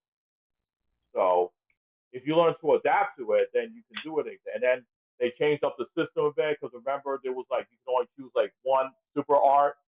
Well, this one they added another mode where you can use both super arts, but the problem is that there's a downfall to it. It doesn't do as much damage like like if you only choose one. So yeah, I mean there's always a pro, there's always a con, and plus I love the cutscenes. I love when you play arcade mode. There's like the cutscenes. They show you the little story of your characters, and then the anime endings. I want to see Street Fighter keep up with that. I love to see anime cutscenes. I love seeing that. So I wish they go back into that. Exactly, and plus, since I'm a huge Final Fight fan, I love the bonus stage where you destroy the car, and then you see Bird. He comes out, and he starts crying. He says, "Oh my God, that is cool. I love that. I love that." So there was so many Easter eggs in it. So this is why I chose Ultra Street Fighter 4. So that's a good I think choice. the Swan Song there you go. is And plus, Ultra Street Fighter 4, my characters, I like using Vega. I like using Cody. He was one of my favorites though, and also I tried out Rolando. I thought he was awesome. And yeah, those are basically. And also I used Zangief though. And Zangief was one of my favorites too as well because I learned how to adapt with him. Yeah, he is. Yeah, I learned to adapt with him though a bit. So there was so many characters. Like I'll say, oh, let me try this character, see how well I do. And also I used a little bit of DJ as well. Oh, so, my man, DJ was pretty cool. Yeah. Oh yeah. And then of course I chose and then Gal every now and then. So it was pretty unique. So yeah, that's Ultra Street Fighter 4. So I don't know if you guys have any memories of playing that game. Oh, so. listen, I love to hear it. Okay.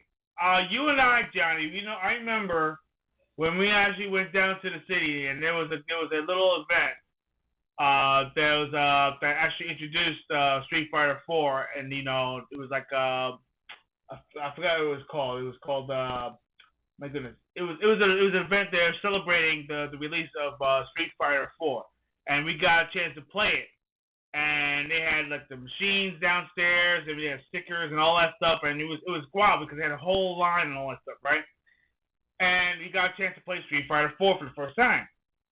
Now, Street Fighter 4 being a 3D game, I wasn't expecting much of it, but Street Fighter 4 was smooth as freaking butter. I had no idea. They really.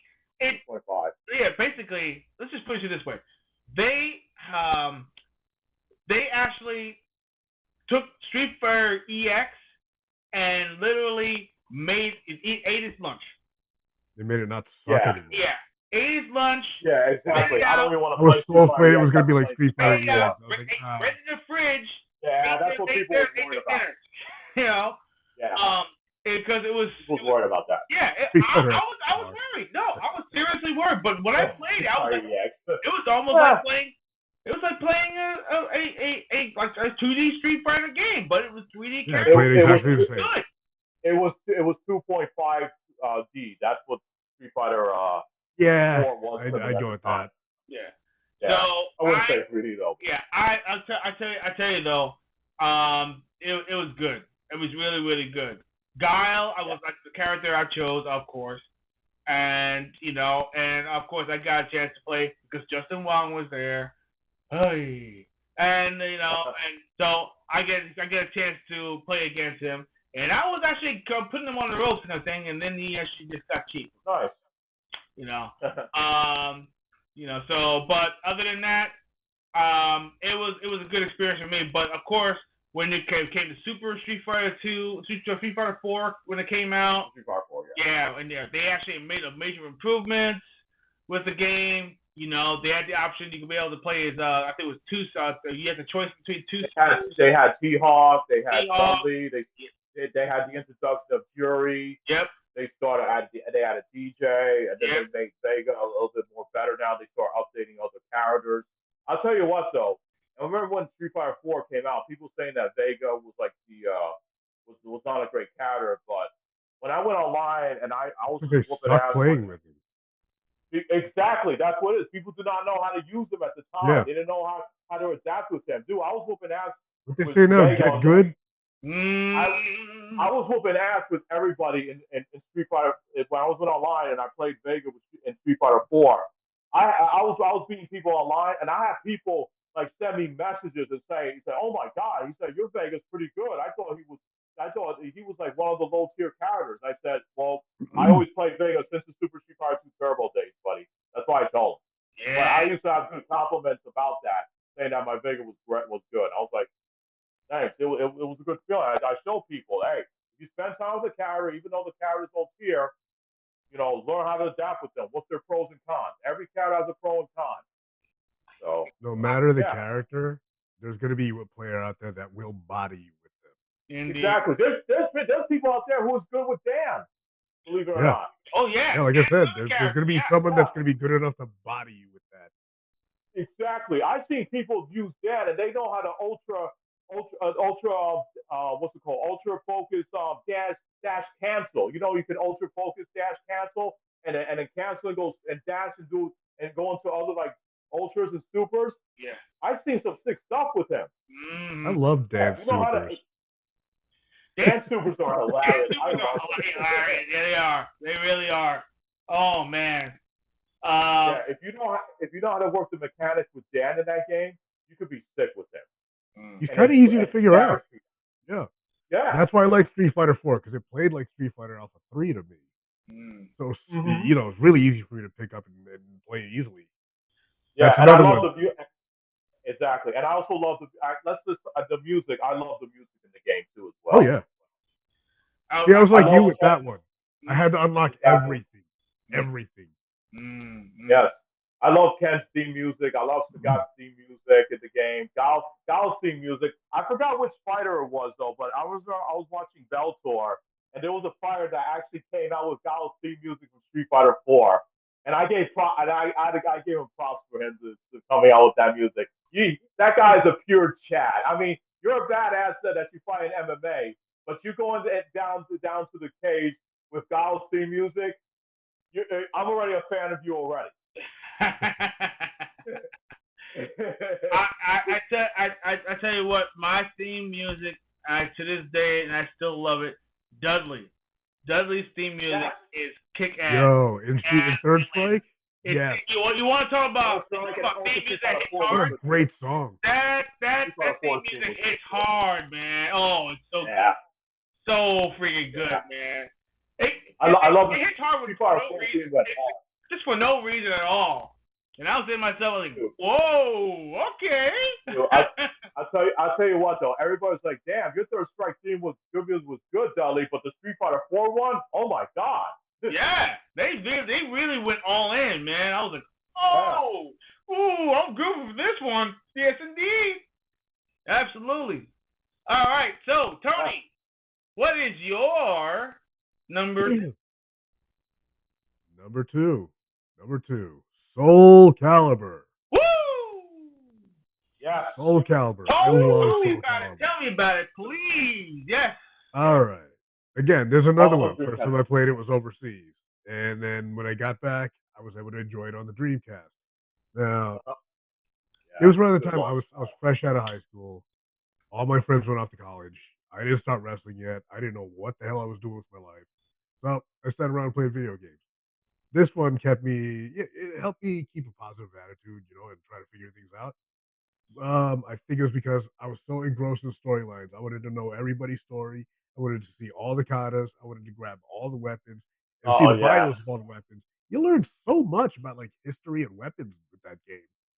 And I unlocked everything. I loved it. Mm-hmm. Replay value is always important. Oh yeah, so much replay value. To this day, I think it's still the best Soul Calibur. Even though the last one I played was maybe, which one was the one with the Witcher? Where he was that was Soul Calibur 6. Yeah, that was the last one I got to play. It was 6. It's funny that you mentioned that was the last one I played. It's funny that you mentioned Soul Calibur 6. The reason why I like Soul Calibur 6 is because Harumu from Samurai Showdown is a DLC character. That's so cool. Really? Cool. Yeah. So, guess who my mains were with Soul Calibur, the first one? Who's that? I'll just tell you. Maxi and Mitsurugi. Oh, Mitsurugi. Those two are my favorite characters. Those two are my boys. Maxi and Mitsurugi. It's long hair, isn't it? It's long hair. It has to be the long hair. It's long hair. Yeah, I know it's got to be the long hair. Absolutely. Dude, Maxi, the nunchucks, come on. Yeah, he's dressed like Elvis, fights like Bruce Lee. It is nuts. Mm-hmm. And he's a pirate. He's like One Piece in it. Oh, that's right. He is a pirate. Yeah, he's a pirate. A pirate that's dressed like Elvis and fights like Bruce Lee. No. It's ridiculous. I love it. Mm-hmm. Yep. Wow. Mitsurugi's just cool. He's like the epitome of cool samurai. Yep. I still to this very day, I think Mitsurugi is one of the coolest samurais in games. Badass. Any kind of samurai media. He is so cool, calm, and collected, but he'll whoop your ass in a thing without even questioning it. Dude, he's the samurai that beat the rifle. Yeah. That's the samurai that beat the rifle. That's right. That's crazy. Right. They were firing at him and everything. He literally was blocking and all that junk, and he actually okay, yeah. He was taking down arrows on the way there too. He was slicing arrows out of the air while hopping on boats to get the guy with the gun. So That's wild, badass. man. So wild. Yeah. So. Yeah, I mean, Soul Calibur is something. One of my favorites is Taki. She was one of my favorites. Oh, the ninja, the sweet ninja, absolutely. Yes, the sweet ninja. Yes, indeed. That ninja's badass. Yeah. Yeah. I like Sophia. Sophia. Sophia, just for the fact that Sophia. she's a Valkyrie. Just for No, the her fact weapon is cool. she I mean, knows. it's completely Yeah. impossible, but that is such. No. I'm sorry. I'm thinking of Ivy. You're talking about the Greek goddess. Yeah, the Greek Sophia. goddess, yes. The Greek Yes. the Greek one. Yeah. Yes. See, I love Sophia. No, Ivy I like too. Ivy, oh my God. Her weapon is so cool. Her Yeah. eternal bliss. The eternal It's like a bliss. sword that turns into a whip. The hardest move Yes. to pull off in the freaking match. Eternal bliss is like such a freaking amazing move. And I said, oh, I pulled it off once, only once, because it's such a difficult move. It's so hard, because the way, it's like almost like you have to like hit every single part of the controller and everything just to get it. It's like down forward, Yeah. down back, up right, up something or down. I forgot. It was some weird pattern that you had to do, but you do it in such succession, and then grab, and You then also pull notice it something off. different about Soul Calibur? That's how hard it is. It's so difficult. It's a difficult move to pull off, but it's so damn good when it looks so good. Mm-hmm. Soul Calibur had the 8-way run. No other 3D fighting games had that. You can dash like to the sides and back and everything like that, like to the foreground and front ground. Soul Calibur, you could run all over the ring if you wanted to. Yep. Which added a lot more strategy. And the ring out. Because it was so much easier to ring out. The ring out. The ring out. And when you get ringed out, it's so embarrassing. You get so pissed off. Like, how could I have fallen for that? So speaking of ring out, I'll tell you what my number 2 is. You're gonna be surprised. My number 2. I think a lot of people were surprised at my number 2.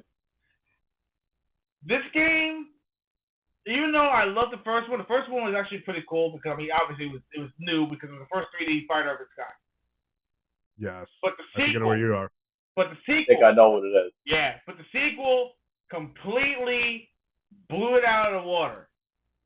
And I love it to death. That's the reason why I actually still to this day love the game. It is hard. It's like the AI is just ridiculously cheap. Oh God, yeah.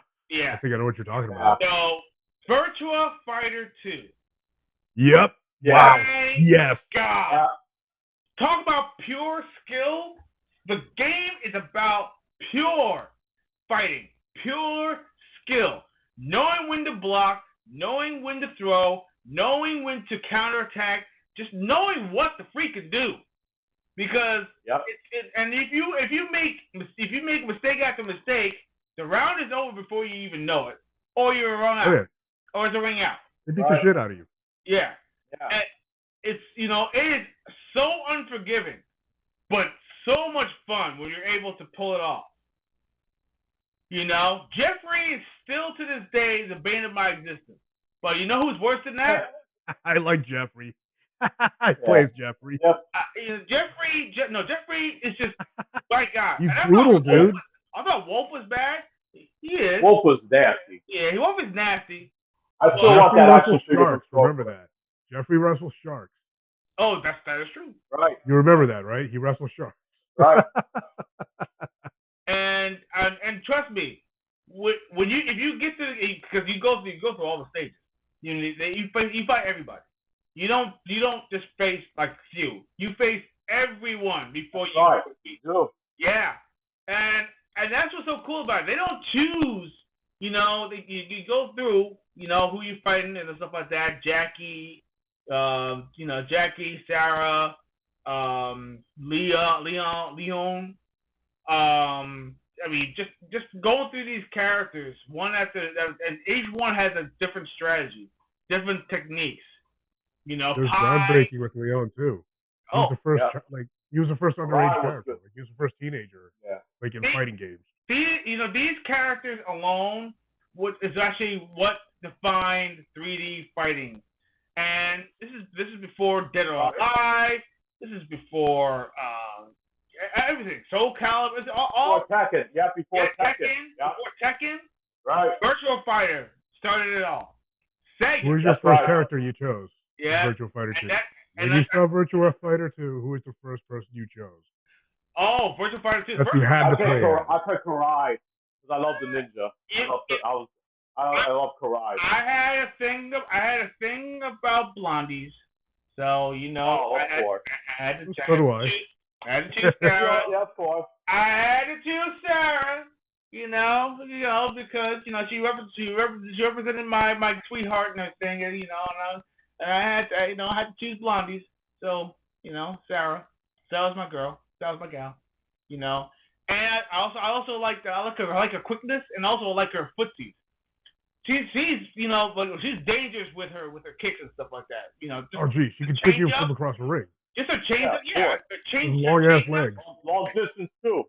Forget it. Yeah, but it's also she's actually pretty difficult to master too because she's not just about kicks. She actually has a lot of diversity in this thing when it comes to her moves. Even when her back is turned, her back is turned, she's dangerous too. Because she has techniques there too. The side throws, everything. It's ridiculous. So me personally, Sarah was like number one. Number two was with Leon. I love Leon, especially with his magic technique. That sounds nasty. Yeah. Absolutely. Yeah. So and that was like a martial art that I studied a long time ago. And I still love the techniques and everything. The grapples, and just the pressure points are like deadly. Yeah. That's another thing I love about the Virtua Fighter games because they use another one that featured fighting styles you would never see in other traditional fighting games.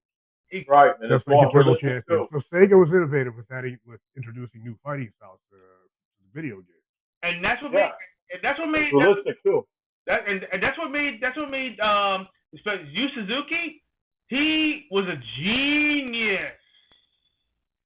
You know who's the first person that chose? Yes.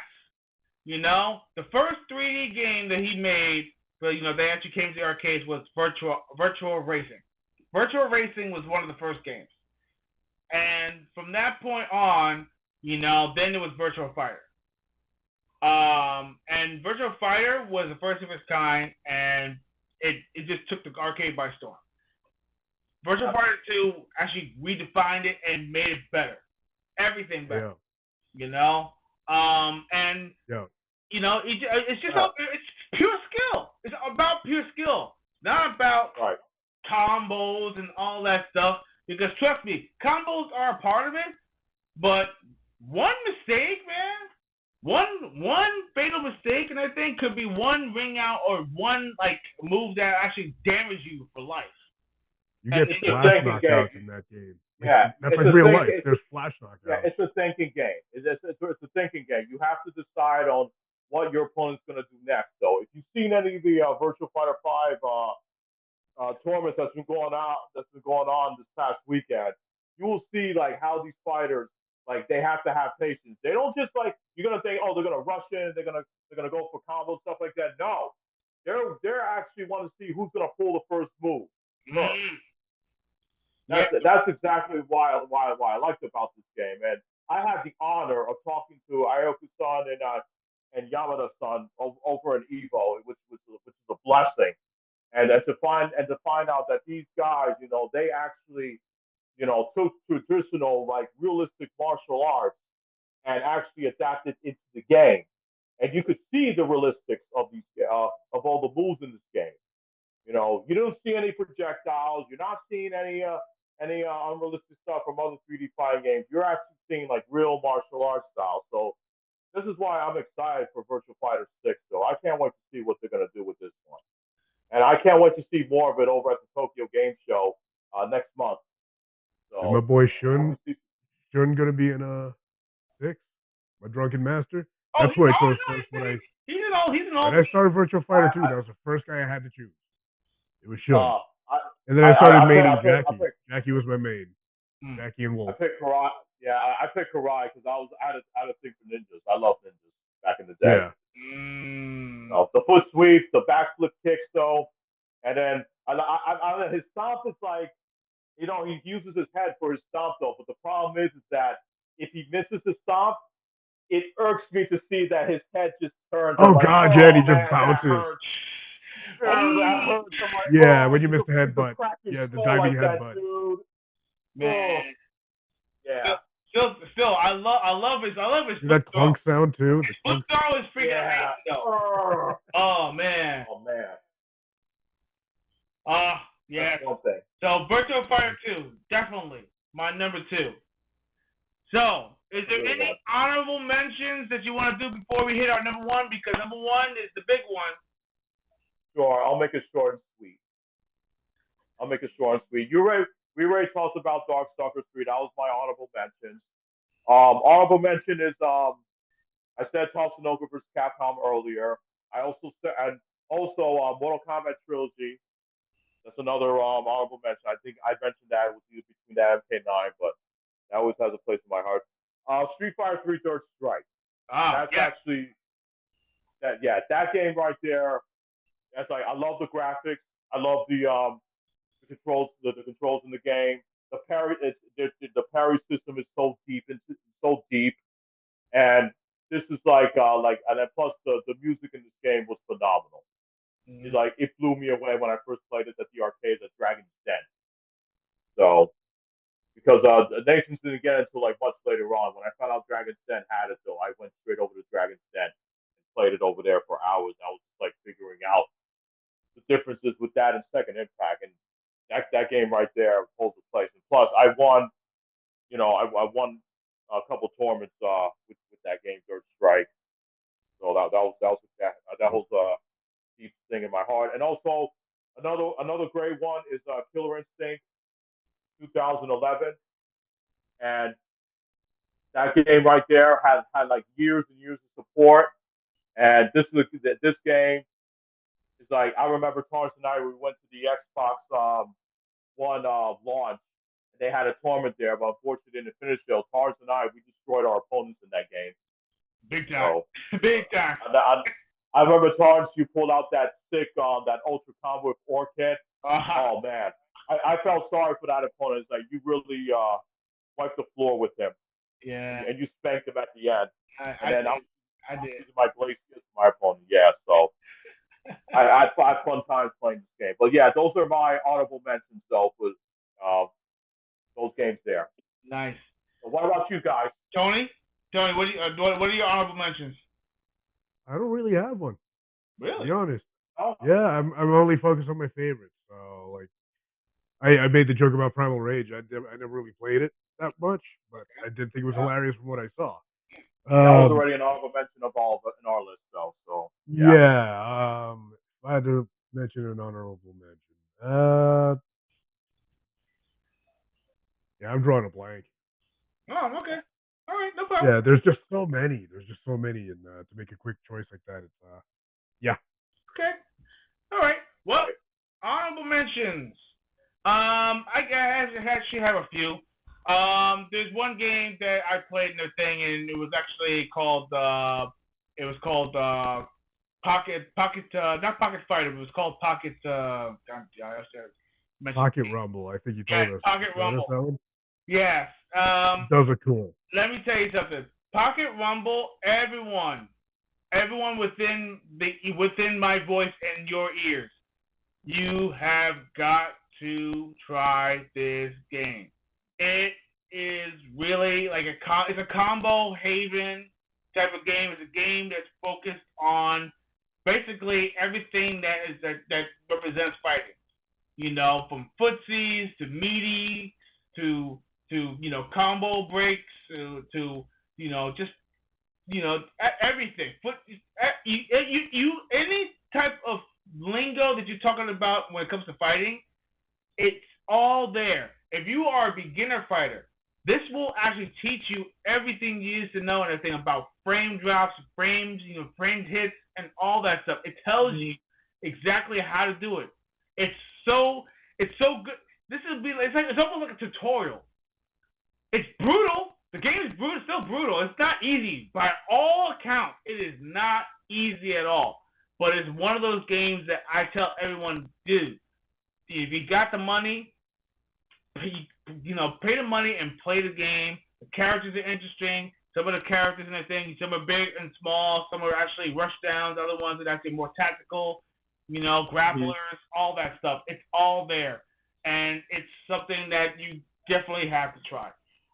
Another honorable mention I had to throw out there, and this was actually another game that I played a lot, is Skullgirls. Okay.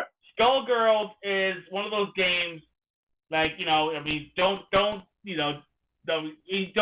imply the name and everything just because he has like a bunch of girls in it. It's not. There's also some very very strong dudes in the game too, but it's also a very technical game because just for the fact that you actually have an opportunity, you can play. There's a story mode. There's a one-on-one. There's a two-on. You can play with two characters. You can play with three characters. Each one has their own specials and moves and everything. You can actually have characters come in as an assist. Everything that you think like Marvel, like a versus series, basically Skullgirls has it. And the story is very very interesting. It's actually really really cool. But if you don't know the premise of the story, basically there's actually a Skullgirl heart that actually grants the possessor the ability to get any wish that they want with the cost of their soul. So basically you will become the next Skullgirl. So it's cool because everyone has a motive in the game. But you'll find out when you actually go through the story. And some of the stories kind of messed up. Other stories are like, oh wow, okay, no problem. Everyone has ambitions, but everyone also has some faults as well. So I think that it's a game that you really should definitely give it a try. And I think one more honorable mention, and I just wish this game actually did get more support. The Power Rangers game. Oh yeah, the fighting game. Yeah. Yeah. It's good. I mean, it's really really good, and I loved it. I mean, it's. I just wish there was more characters to really work with in the game and stuff like that. But it's an interesting premise of how the game was actually made. Because it deals with all the Power Rangers from all different genres and everything. You got Power Rangers Zeo, cool. Power Rangers Space Force, you got Power Rangers SPD, you got Power Rangers, all the different characters. Force, yeah. Yeah. Yeah. And also you do have some of the enemies as well. That thing you got Zed, you got you got Goldar, yes, and and Rita, everybody's in there. Before you go on, I think the reason why Power Rangers did not get enough attention is because they released it at a very wrong time because they released it during the time when Mortal Kombat 11 was coming out. Oh, that's right. That was the problem. That was the reason why not too many people didn't jump on Power Rangers. If they would have released probably Power Rangers like maybe before, like maybe 6 months before Mortal Kombat 11, or maybe after 6 months, then I think the game would have seen some attention. But let's face it, man, people are gonna go to the next Mortal Kombat game over Power Rangers. It's just a fact, man. I love Power Rangers, but we gotta face the reality, man. It's sad, but that's just the way it is. All right, so now let's go to our number one. Number uno. Oh, I know. Go ahead. Shout it out, my friend. Okay, for number one, you guys know I'm an SNK fanatic, as you can see on my shirt. So, number one is going to be King of Fighters 98 Ultimate Match. Woo! Now, yes, this is like the best version of 98. They took all the characters that you saw in King of Fighters from 94 to 98, and they just dumped them in this game, and they made balance changes. They added more stages. They added like remix music, and they added like you got the advanced extra mode, and they added an extra mode called ultimate mode. In ultimate mode, what you could do is you could pick like, do you want to charge your super, or do you want to have the advanced group where you keep fighting and it builds it up, or then you get to choose: do you want to have a roll or do you want to have a dodge? So you could have the charge and you could have the roll as well. So there's some pros and cons with that as well. So everything the way this game is balanced because I enjoyed I always enjoyed the Orochi saga from '94 to '97, and then '98. Like I said, to me, this is like the King of Fighters trilogy to me in my book because they had every single character in there. I love the intros and the combo system. That it brings back like if you love '98, you're gonna like Ultimate Match even more. So every character is like in there. Every character from '94 through '97, everyone's in there. And plus, you could play the bosses too as well. And you can find out the cheesiness and the brokenness of these characters. So, but yeah, everything is there, and that's my number one. That's like this to me. This is like the best. To me, that's the best SNK fighting game in my heart because '98 was one of my favorites, but Ultimate Match takes the whole cake. So that's my number one right there. I tell you, I agree with you. I couldn't agree with you more. I mean, that's a great pick for number one. Still like one of my favorite characters in the game. I mean, even though he's like a Kyo wannabe, Shingo. Shingo. Oh man. Oh yeah, critical hits, man. Nasty. Forget about it. Nasty. You pull off some of those moves, man, and you get those critical hits in, damage city. Damage city. And he has a move that actually can be able, he comes in close, 3 hits, and then a follow up, and then a super. Oh goodness gracious! Yeah, that's 65% of your life right there. 65. I'm so glad they put in Keith Howard. So if you want to play like the Keith Howard from '96, you could do that, or you could play the real Val version of it where he has his double replicant, his projectiles and air projectiles. So there's different modes of other characters you could play as well in this game, though. So that's why I like those. Like they got the real Val version of Terry Bogard if you like using that version, or if you like using the Art of Fighting version of Rio or Robert Garcia, you could do that as well. And then I love Wolfgang Krauser, Kaiser Wayne, I spit on your gravestone. Sleep well. Yeah. Oh yes. Yep. So yeah, every character you could think of from '94 through '97 is in there. So good, great game.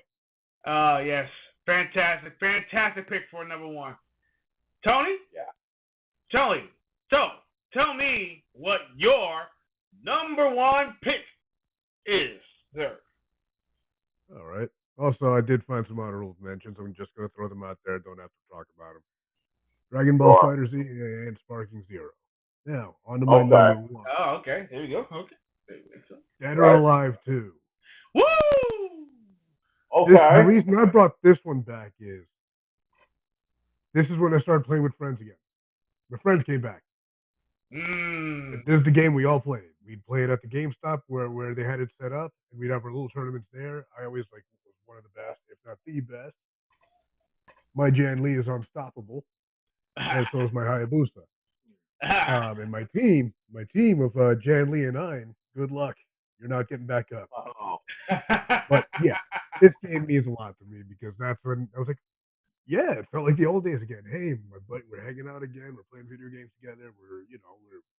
Granted, we're at home, but we'd still go out afterwards and go grab something to eat at the diner before they tore that down and effectively destroyed my entire childhood. Wow. Dead or Alive. No place that you go and I think you actually had something awesome. I think something either gets closed down or shut down. Yeah. Sucks big time. That happens to the places my wife and I find to eat. We're like, what the hell? It just closed down? We found a new place? Anyway, yeah, so Dead or Alive 2. Again, like Soul Calibur, I guess you would call me an achievement hunter then. I had to unlock everything. I did. What? And you guys know what I'm talking about. All the outfits. Yeah. I unlocked every outfit for every character. All of them. So, do you guys play it? Oh, heck yeah, of course. Yeah. Who I played it on who are your Dreamcast. mains? Yeah. Who are your mains? Played on a Dreamcast. Dreamcast. Yeah, that was Yeah, awesome. that's the one. That's it. The Dreamcast one. That's it. That's the best one. Yes. Yeah. As soon as it was released, I bought that day one. I bought that day one on Dreamcast, and man, I sequel come close. I didn't have enough. Couldn't have enough. Oh man. It's so good. I played that with my brother though, and even though my brother would whoop me in the Dead or Alive games, I was still having fun with it. It didn't matter. I was learning like, okay, he countered me with this. Okay, I gotta learn how to do this though and do that. So the only sequel that came close to getting back to the DOA 2 glory was 4. 4, 5 and 6 I'm not too happy with. 3 was okay. 2 was the best. Okay. Wow. Okay. So you actually like 2 better than 4. Huh. Okay. Yeah. Okay. 4 the gameplay switch was was more about defense. 2 was all about the offense. I'm a very aggressive player in that game. Yeah. Wow. I can agree with that. I agree. No, I love Dead or Alive 2. Dead or Alive 2, actually, it really was much cleaner and better game. The fact that it actually had all the first game. Yeah, it was like one of the first games that you could actually knock people off tiers. Like literally. Yes. You that go was there, awesome. yeah. It's the first game that actually utilized that, and the counter system. The counter system was fantastic. You know, learning how to learning how to counter and all that stuff. And people call it cheap. Well, come on, man, get your game up. Yeah. It's just part of the game. Yeah, you can't just be on the offense too much. That's what it is. Absolutely. All right, I'll play anybody. To this day, I bet you the muscle memory's still there. All I'll break out Jan Lee. All you need is one good counter to actually change the game, and that's it. And then the momentum gets shifted. And on top of that, you also have throws that you can actually do against walls. I mean, come on. The game was ahead of its time. It really was. Tag team fights. And tag team fights too. And the tag team were amazing. Bro. Yeah. So good. So freaking good. And the fact that you had to face a Tengu at the end, yeah, absolutely. Absolutely. I love beating up that Tengu. I hate that Tengu. Oh, that Tengu. Everybody, I don't know anybody that likes him. When I take Hayabusa, I beat the living daylights out of that thing. I'm gonna grab him by his nose and swing him around. I wish that was a move. So, my number one, drum roll please, is Marvel versus Capcom 2. Now, I have to tell you a story that goes back to the days when Marvel vs. Capcom 2 first got announced. We're talking about GamePro magazine. I forgot what issue it was. And they were announcing that they were going to do a sequel to Marvel vs. Capcom. Now, the funny thing is, the thing that actually stood out to this very day, and I couldn't believe it, is the fact that they already were pre-announcing that the game was going to be coming out for Dreamcast as well. It was like almost kind of like a simultaneous release in a sense. Mm-hmm. Because in Japan, that usually never happens. Yeah, in Japan it came out first. Right. It was based off the arcade version. Now the arcade version had basically had timed character release. Right. It took time for the new characters to actually come up. So everybody was going to the arcade hoping that new characters would get unlocked. We didn't know who the next characters were going to be until they actually unlocked. That's right. That was unprecedented. It was unprecedented to this very day. And believe it or not, that's the reason why nowadays people are excited about new characters being announced. And it's almost like the feeling of nostalgia going back to when Marvel vs. Capcom 2 was just announced. No one knew who the new characters were going to be. Yeah, there were rumors, but they didn't announce it at all until the characters were actually unlocked. And that was so freaking cool. It made you want to go back to the arcade to find out who got unlocked. Who is this character? Holy crap! I didn't know. Wow. Who is this character? Oh snap! They unleashed Jin. Oh snap! They unleashed. Oh, dude, it was like going into a candy store and a new candy was actually announced. You want to know what was so Every good? week. You want to know what? Yeah, you want to know what's so good about that? I love the fact that when they first announced it, they show the default character select screen from the arcade version, and then they show you the default character, character roster for the Dreamcast version, and it was different Yes. because Jill Valentine and Psylocke was already in the Dreamcast version in the roster, but in the arcade version they were not there. They had to be unlocked. So it was like less characters in the Dreamcast version, and they did it smart because they did that so that way, because they know people are going to play this at home, and they're going to spend more time playing it at home to unlock those characters. So Capcom did a very smart move of how unlocking these characters was going to be in the game. It was colors and all that good stuff. That's what I really liked about that because it was different.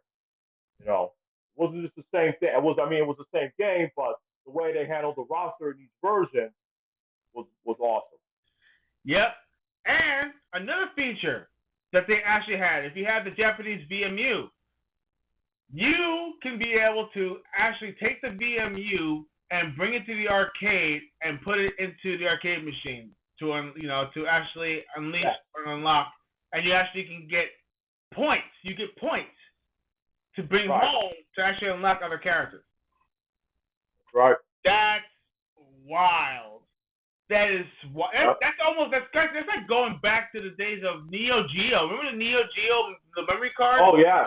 You know, you can yes, be able to go right. there. I remember Johnny Arcade showed that in one episode of Video Power. That is so freaking. That's so freaking. I thought that cheap way to unlock all the characters. That was way ahead of its time. Way ahead of its time. You know, and I was just, you know, that would be cool if they could actually go back to that. Could you imagine that? Can you see? You know, I'm giving you ideas, industry. I'm giving you ideas.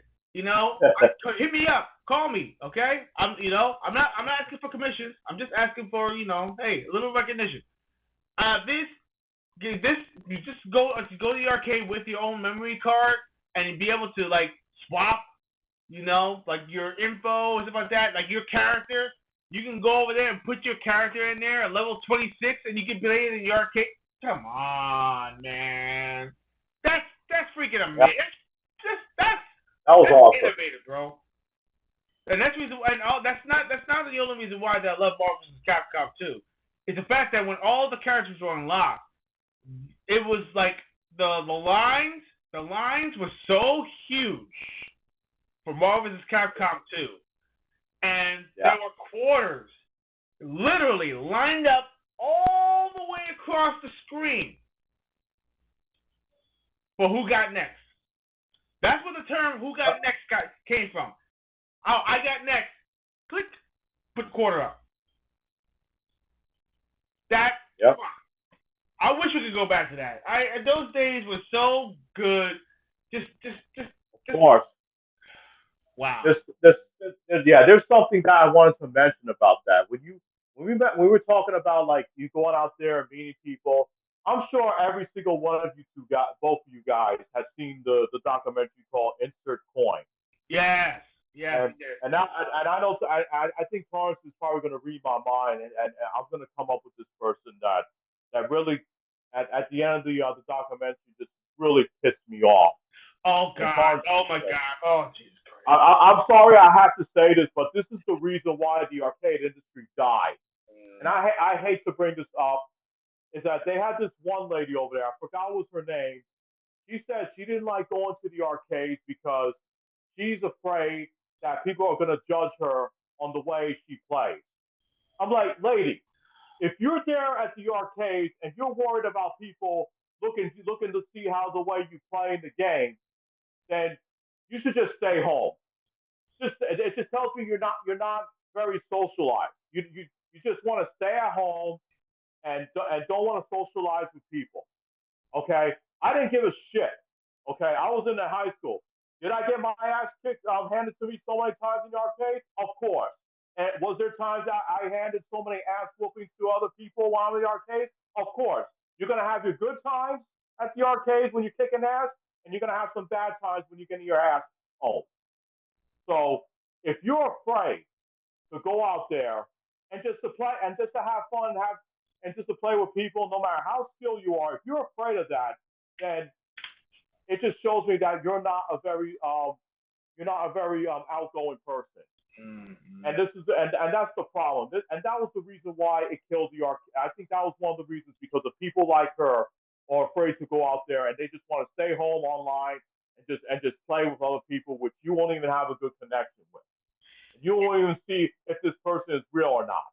Yeah, it's all about family, Dom. That's one of my issues. And I think that was the problem with people like her that killed the arcade, because of people like her. And I'm sorry I'm going on around like that. It just pisses me off. You know. I don't know if you guys want to add something to it, but I'm sorry I had to say this, man, but it just got me upset that we're talking about the arcade fun. I feel that we as a gaming community need to reassess, the meaning of being social, about going out there and getting together, having a good time, not being afraid of each other. For goodness sake, we're all human beings here, But the thing is that, when it comes to gaming is supposed to be a together thing. It's supposed to be something that brings people together. I got into gaming. Fun by yourself. Yes. No fucking fun by yourself. Exactly. Look, right. I have my moments. I lone wolf, a lot, but trust me, it only goes but so far. And it's more fun with friends. Everything is more fun with friends. And there's no easier way to make some friends. Yes. Right? Exactly. Yeah. It's super easy. Yes. And video games is a super easy way to make a friend. Basically, this right here is such a gateway drug into getting friends, friendships, building friendships, building groups, building get-togethers. You understand? This is something that actually is so missed in society, which is the reason why society is so effed up right now, because everyone is so afraid of each other. I think that we, as a gaming community, responsibility as a player themselves, which is the reason why I'm actually doing this campaign. We need to get back into the player in us, not a gamer. Gamer is such a toxic word. I hate the term. I always have. I agree. I only follow the trend because I thought, it's norm. But it's such a derogatory term. No one is a gamer. People play games. We are players. We play games. We go out there and have fun. We touch grass. We actually socialize. That is what we are all about. And the only reason why that we are building this fantastic channel is we are trying to channel that back.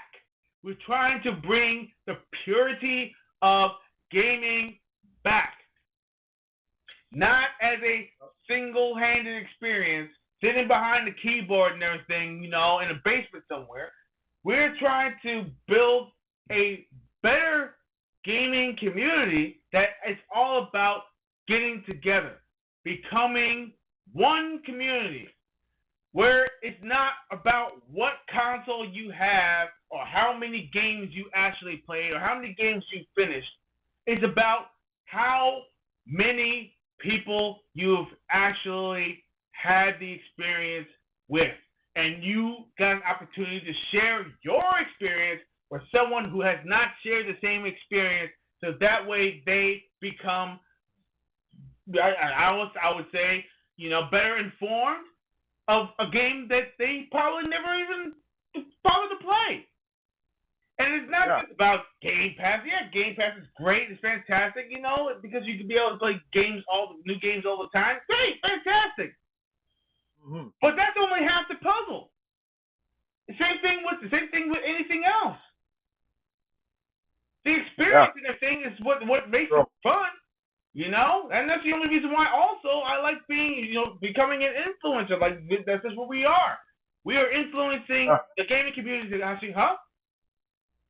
You gonna say something? What was that? Oh no, I was gonna say it. I said no. You're right. Yeah, I agree. So listen. Stop the fear mongering.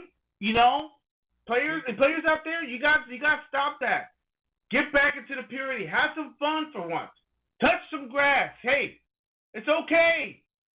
We are not going to bite hard, but we are there to actually be informative of everything about gaming.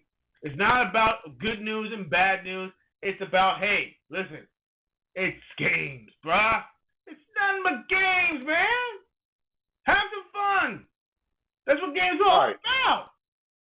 Yeah, don't be afraid. Don't be afraid. It doesn't matter what you play. It doesn't matter what you like. If you like puzzle games, good for you. Yeah, I don't care about your skill level. Yeah. If you like fighting games and you're not sure about it and you're sure your skill level is not up to par, hey, listen, at least you try. Yeah. And exactly. there's single player experiences of fighting games. I think you can get good if you want to. It's okay. You don't have to be an expert.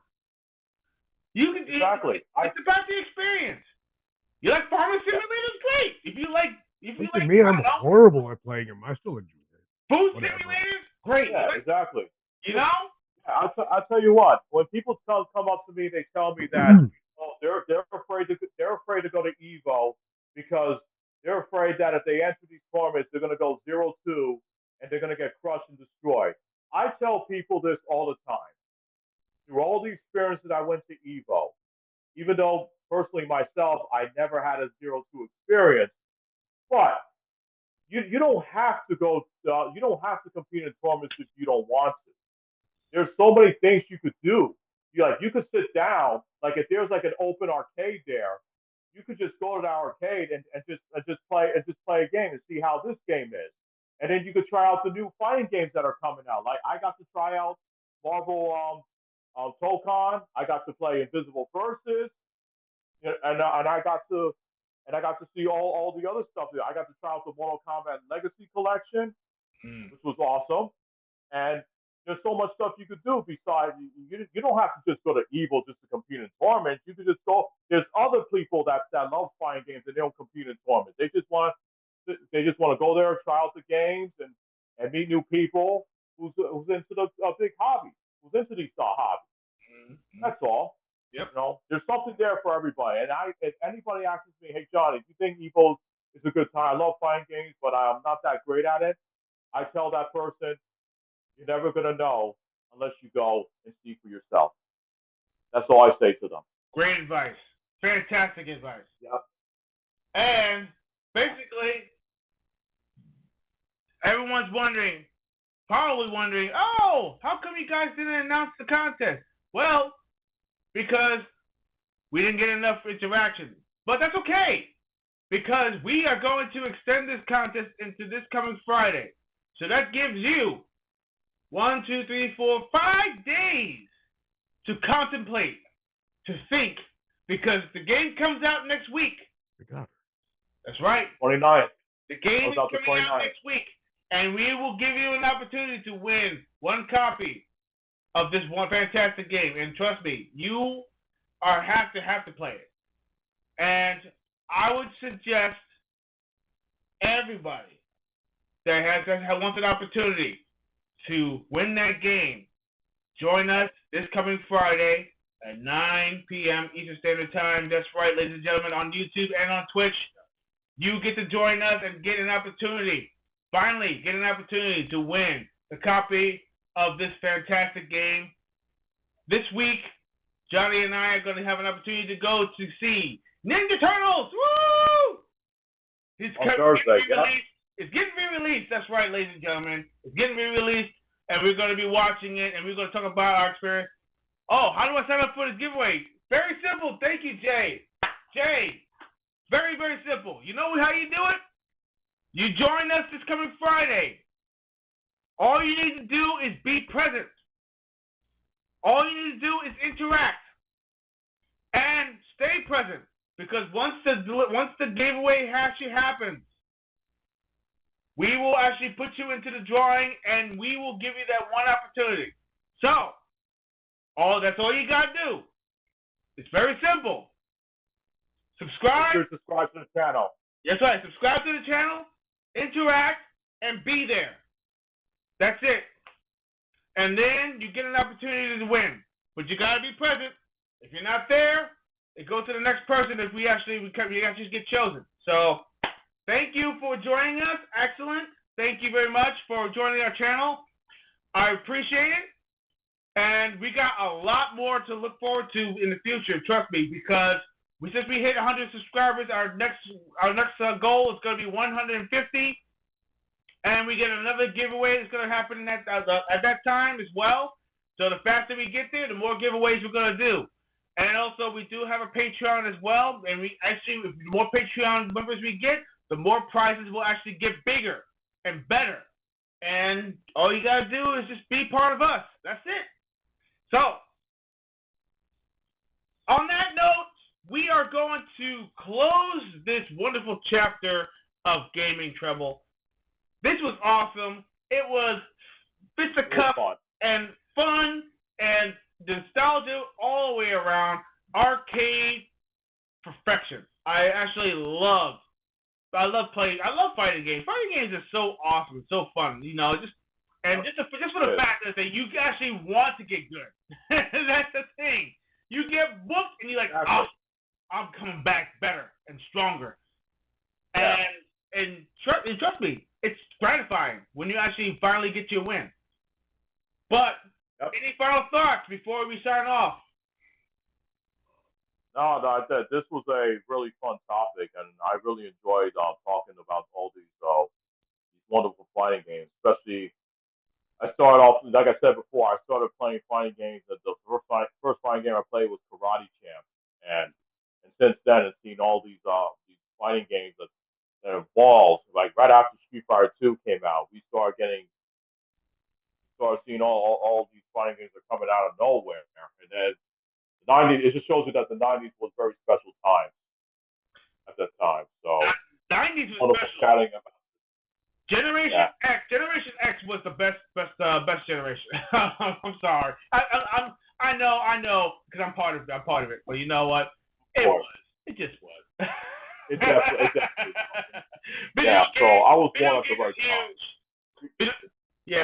All three of us was just born. All three of us was born at the right time. Yes, we were, and trust me, video games has actually grown since then. So I would say that we actually came a long way. Trust me. Tony, any final thoughts? Not really. I'm just feeling nostalgic about the old arcade days, the old arcade games, and the old arcade days, and couch co-op with my friends. Like I said, for our younger players who never had that experience, if you have friends living locally that are into the same things you do, get out there, meet up, and play together. Don't just do it over the online. Trust me, you won't regret it. Yeah. Oh, speaking of which, there was one more honorable mention that I forgot about. I forgot about this game. This game was actually pretty awesome. Tobal number one. Oh yes, I remember Tobal number one. Number one, Square Enix. Let me tell you. And you just before you go into Tobal number one, there's other games I like to mention though. Even though it didn't get any praise, I love the Bushido Blade series. Bushido Blade 1 and 2. Because remember, it takes just one slash, one good cut, just to end it all. And you can bleed out too. And you can bleed out, which is the other thing. So that's crazy. I don't know if Tony ever played Bushido Blade, but that game was true. But oh man, I think you would love that game. It's like you get to go around an environment, like just to try to get that one good cut slash, just to dominate your opponent. Oh man, Wow. Oof, Oh what a man, game that was. that's But crazy. go ahead about football number one. Yes, toe ball number one, man. That's still like a great 3D fighting game. Characters are interesting. And it's like one of those obscure fighting games, but it's really interesting for fun. And there's one character that actually was pretty nasty too. So, and he has a green beanie on and stuff like that. I forgot his name, but he's pretty nasty himself. And of course there's a nasty grappler too. So Choose actually pretty cool. Big character. And that's it for us. Oh, one more thing. I forgot that, guys. I got one special note. This coming Friday, we are going to be talking about We are going to be talking about the best side-scrolling games. Whoa, Nelly. That's right. Ooh. And the special I gotta throw in a nerd fact real quick. Oh my gosh, yes, side-scrolling games. Go ball number one. Character artist, Akira Toriyama, my boy. Yeah, there you go. Right. There you go. The DBZ himself. Indeed. All right, sorry. Stall, man. No, don't be sorry. Yeah. Sorry at all. I tell you what. That's you know what. Rest in peace. He was an amazing artist, and he's gonna be missed. Fantastic. He also did the art for Chrono Trigger as well. Yep, Chrono Trigger as well. Classic. Yeah. My gosh. But yeah. Dragon Quest and Blue Dragon. And oh my gosh, so many games. Blue Dragon, yeah. Absolutely. He's done it all, man. So Friday, side scrollers. We're gonna talk about side scrolling games. We're gonna talk about beat 'em ups, all different types of games that actually deal with the going from left to right. And there's a lot of great games, and we're gonna throw an honorable mention to Ninja Turtles, because Ninja Turtles is actually going to be coming out back in theaters this coming week. My God! It's already there. It's already there. Exactly. Oh, that's right. That's right. On the 15th. Yeah. It started on the 15th. Right. So. Be in there for 1 week. 1 week. 1 week. 1 week only. And me and Johnny are going to be going there this coming Thursday. It's going to be awesome. And then we get to talk about it. Just to get the feels of actually being in the theater and watching Ninja Turtles again on this big screen. Again, I can't believe it, because I remember when I first saw it in the theaters when I was a kid. I was like 8 years old at the time. I know. Me and Johnny are probably going to be repeating some of the lines in the movie as well. I know we are. Oh, we can't help ourselves. We can't help ourselves. No, we can't. No. Yeah. I don't know. If the thing is that I don't want to. First, we're gonna see how many people are gonna be in that theater, because I already checked though. I see we're the only 2 in that theater, but there might be more, so it'll be interesting to see. Yeah. On Thursday night. But we're gonna have a hell of a good time in that thing. It's gonna be a shell of a hit. Hell of a time. Yes, indeed. All right, guys. That's it for Gaming Treble. Thank you all for those who are watching, who are in the wishful ear. Remember, this coming Friday, we are going to be redoing the giveaway. Please be there. If you are not there, you will be square. And of course, we're going to be having a great time with the topics, and we got to get out of here.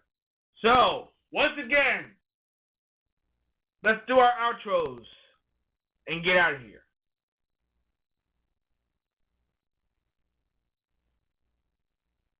Just want to say to all the people that came out tonight, thank you so much. Please tune in Friday. If you really want a copy of Shinobi and a chance to win Shinobi Art of Vengeance, tune in Friday though. It's going to be a good one. We discussed about fighting games, and now we're going to be discussing our side scrollers, and which we are definitely going to be talking about side scrollers. I'm not unlike some other people out there. So it's gonna be a good one. I saw what you did there.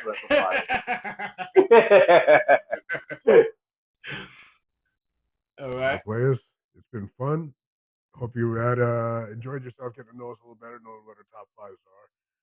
And if you have my Xbox gamer tag and Dead or Alive 2, hit me up.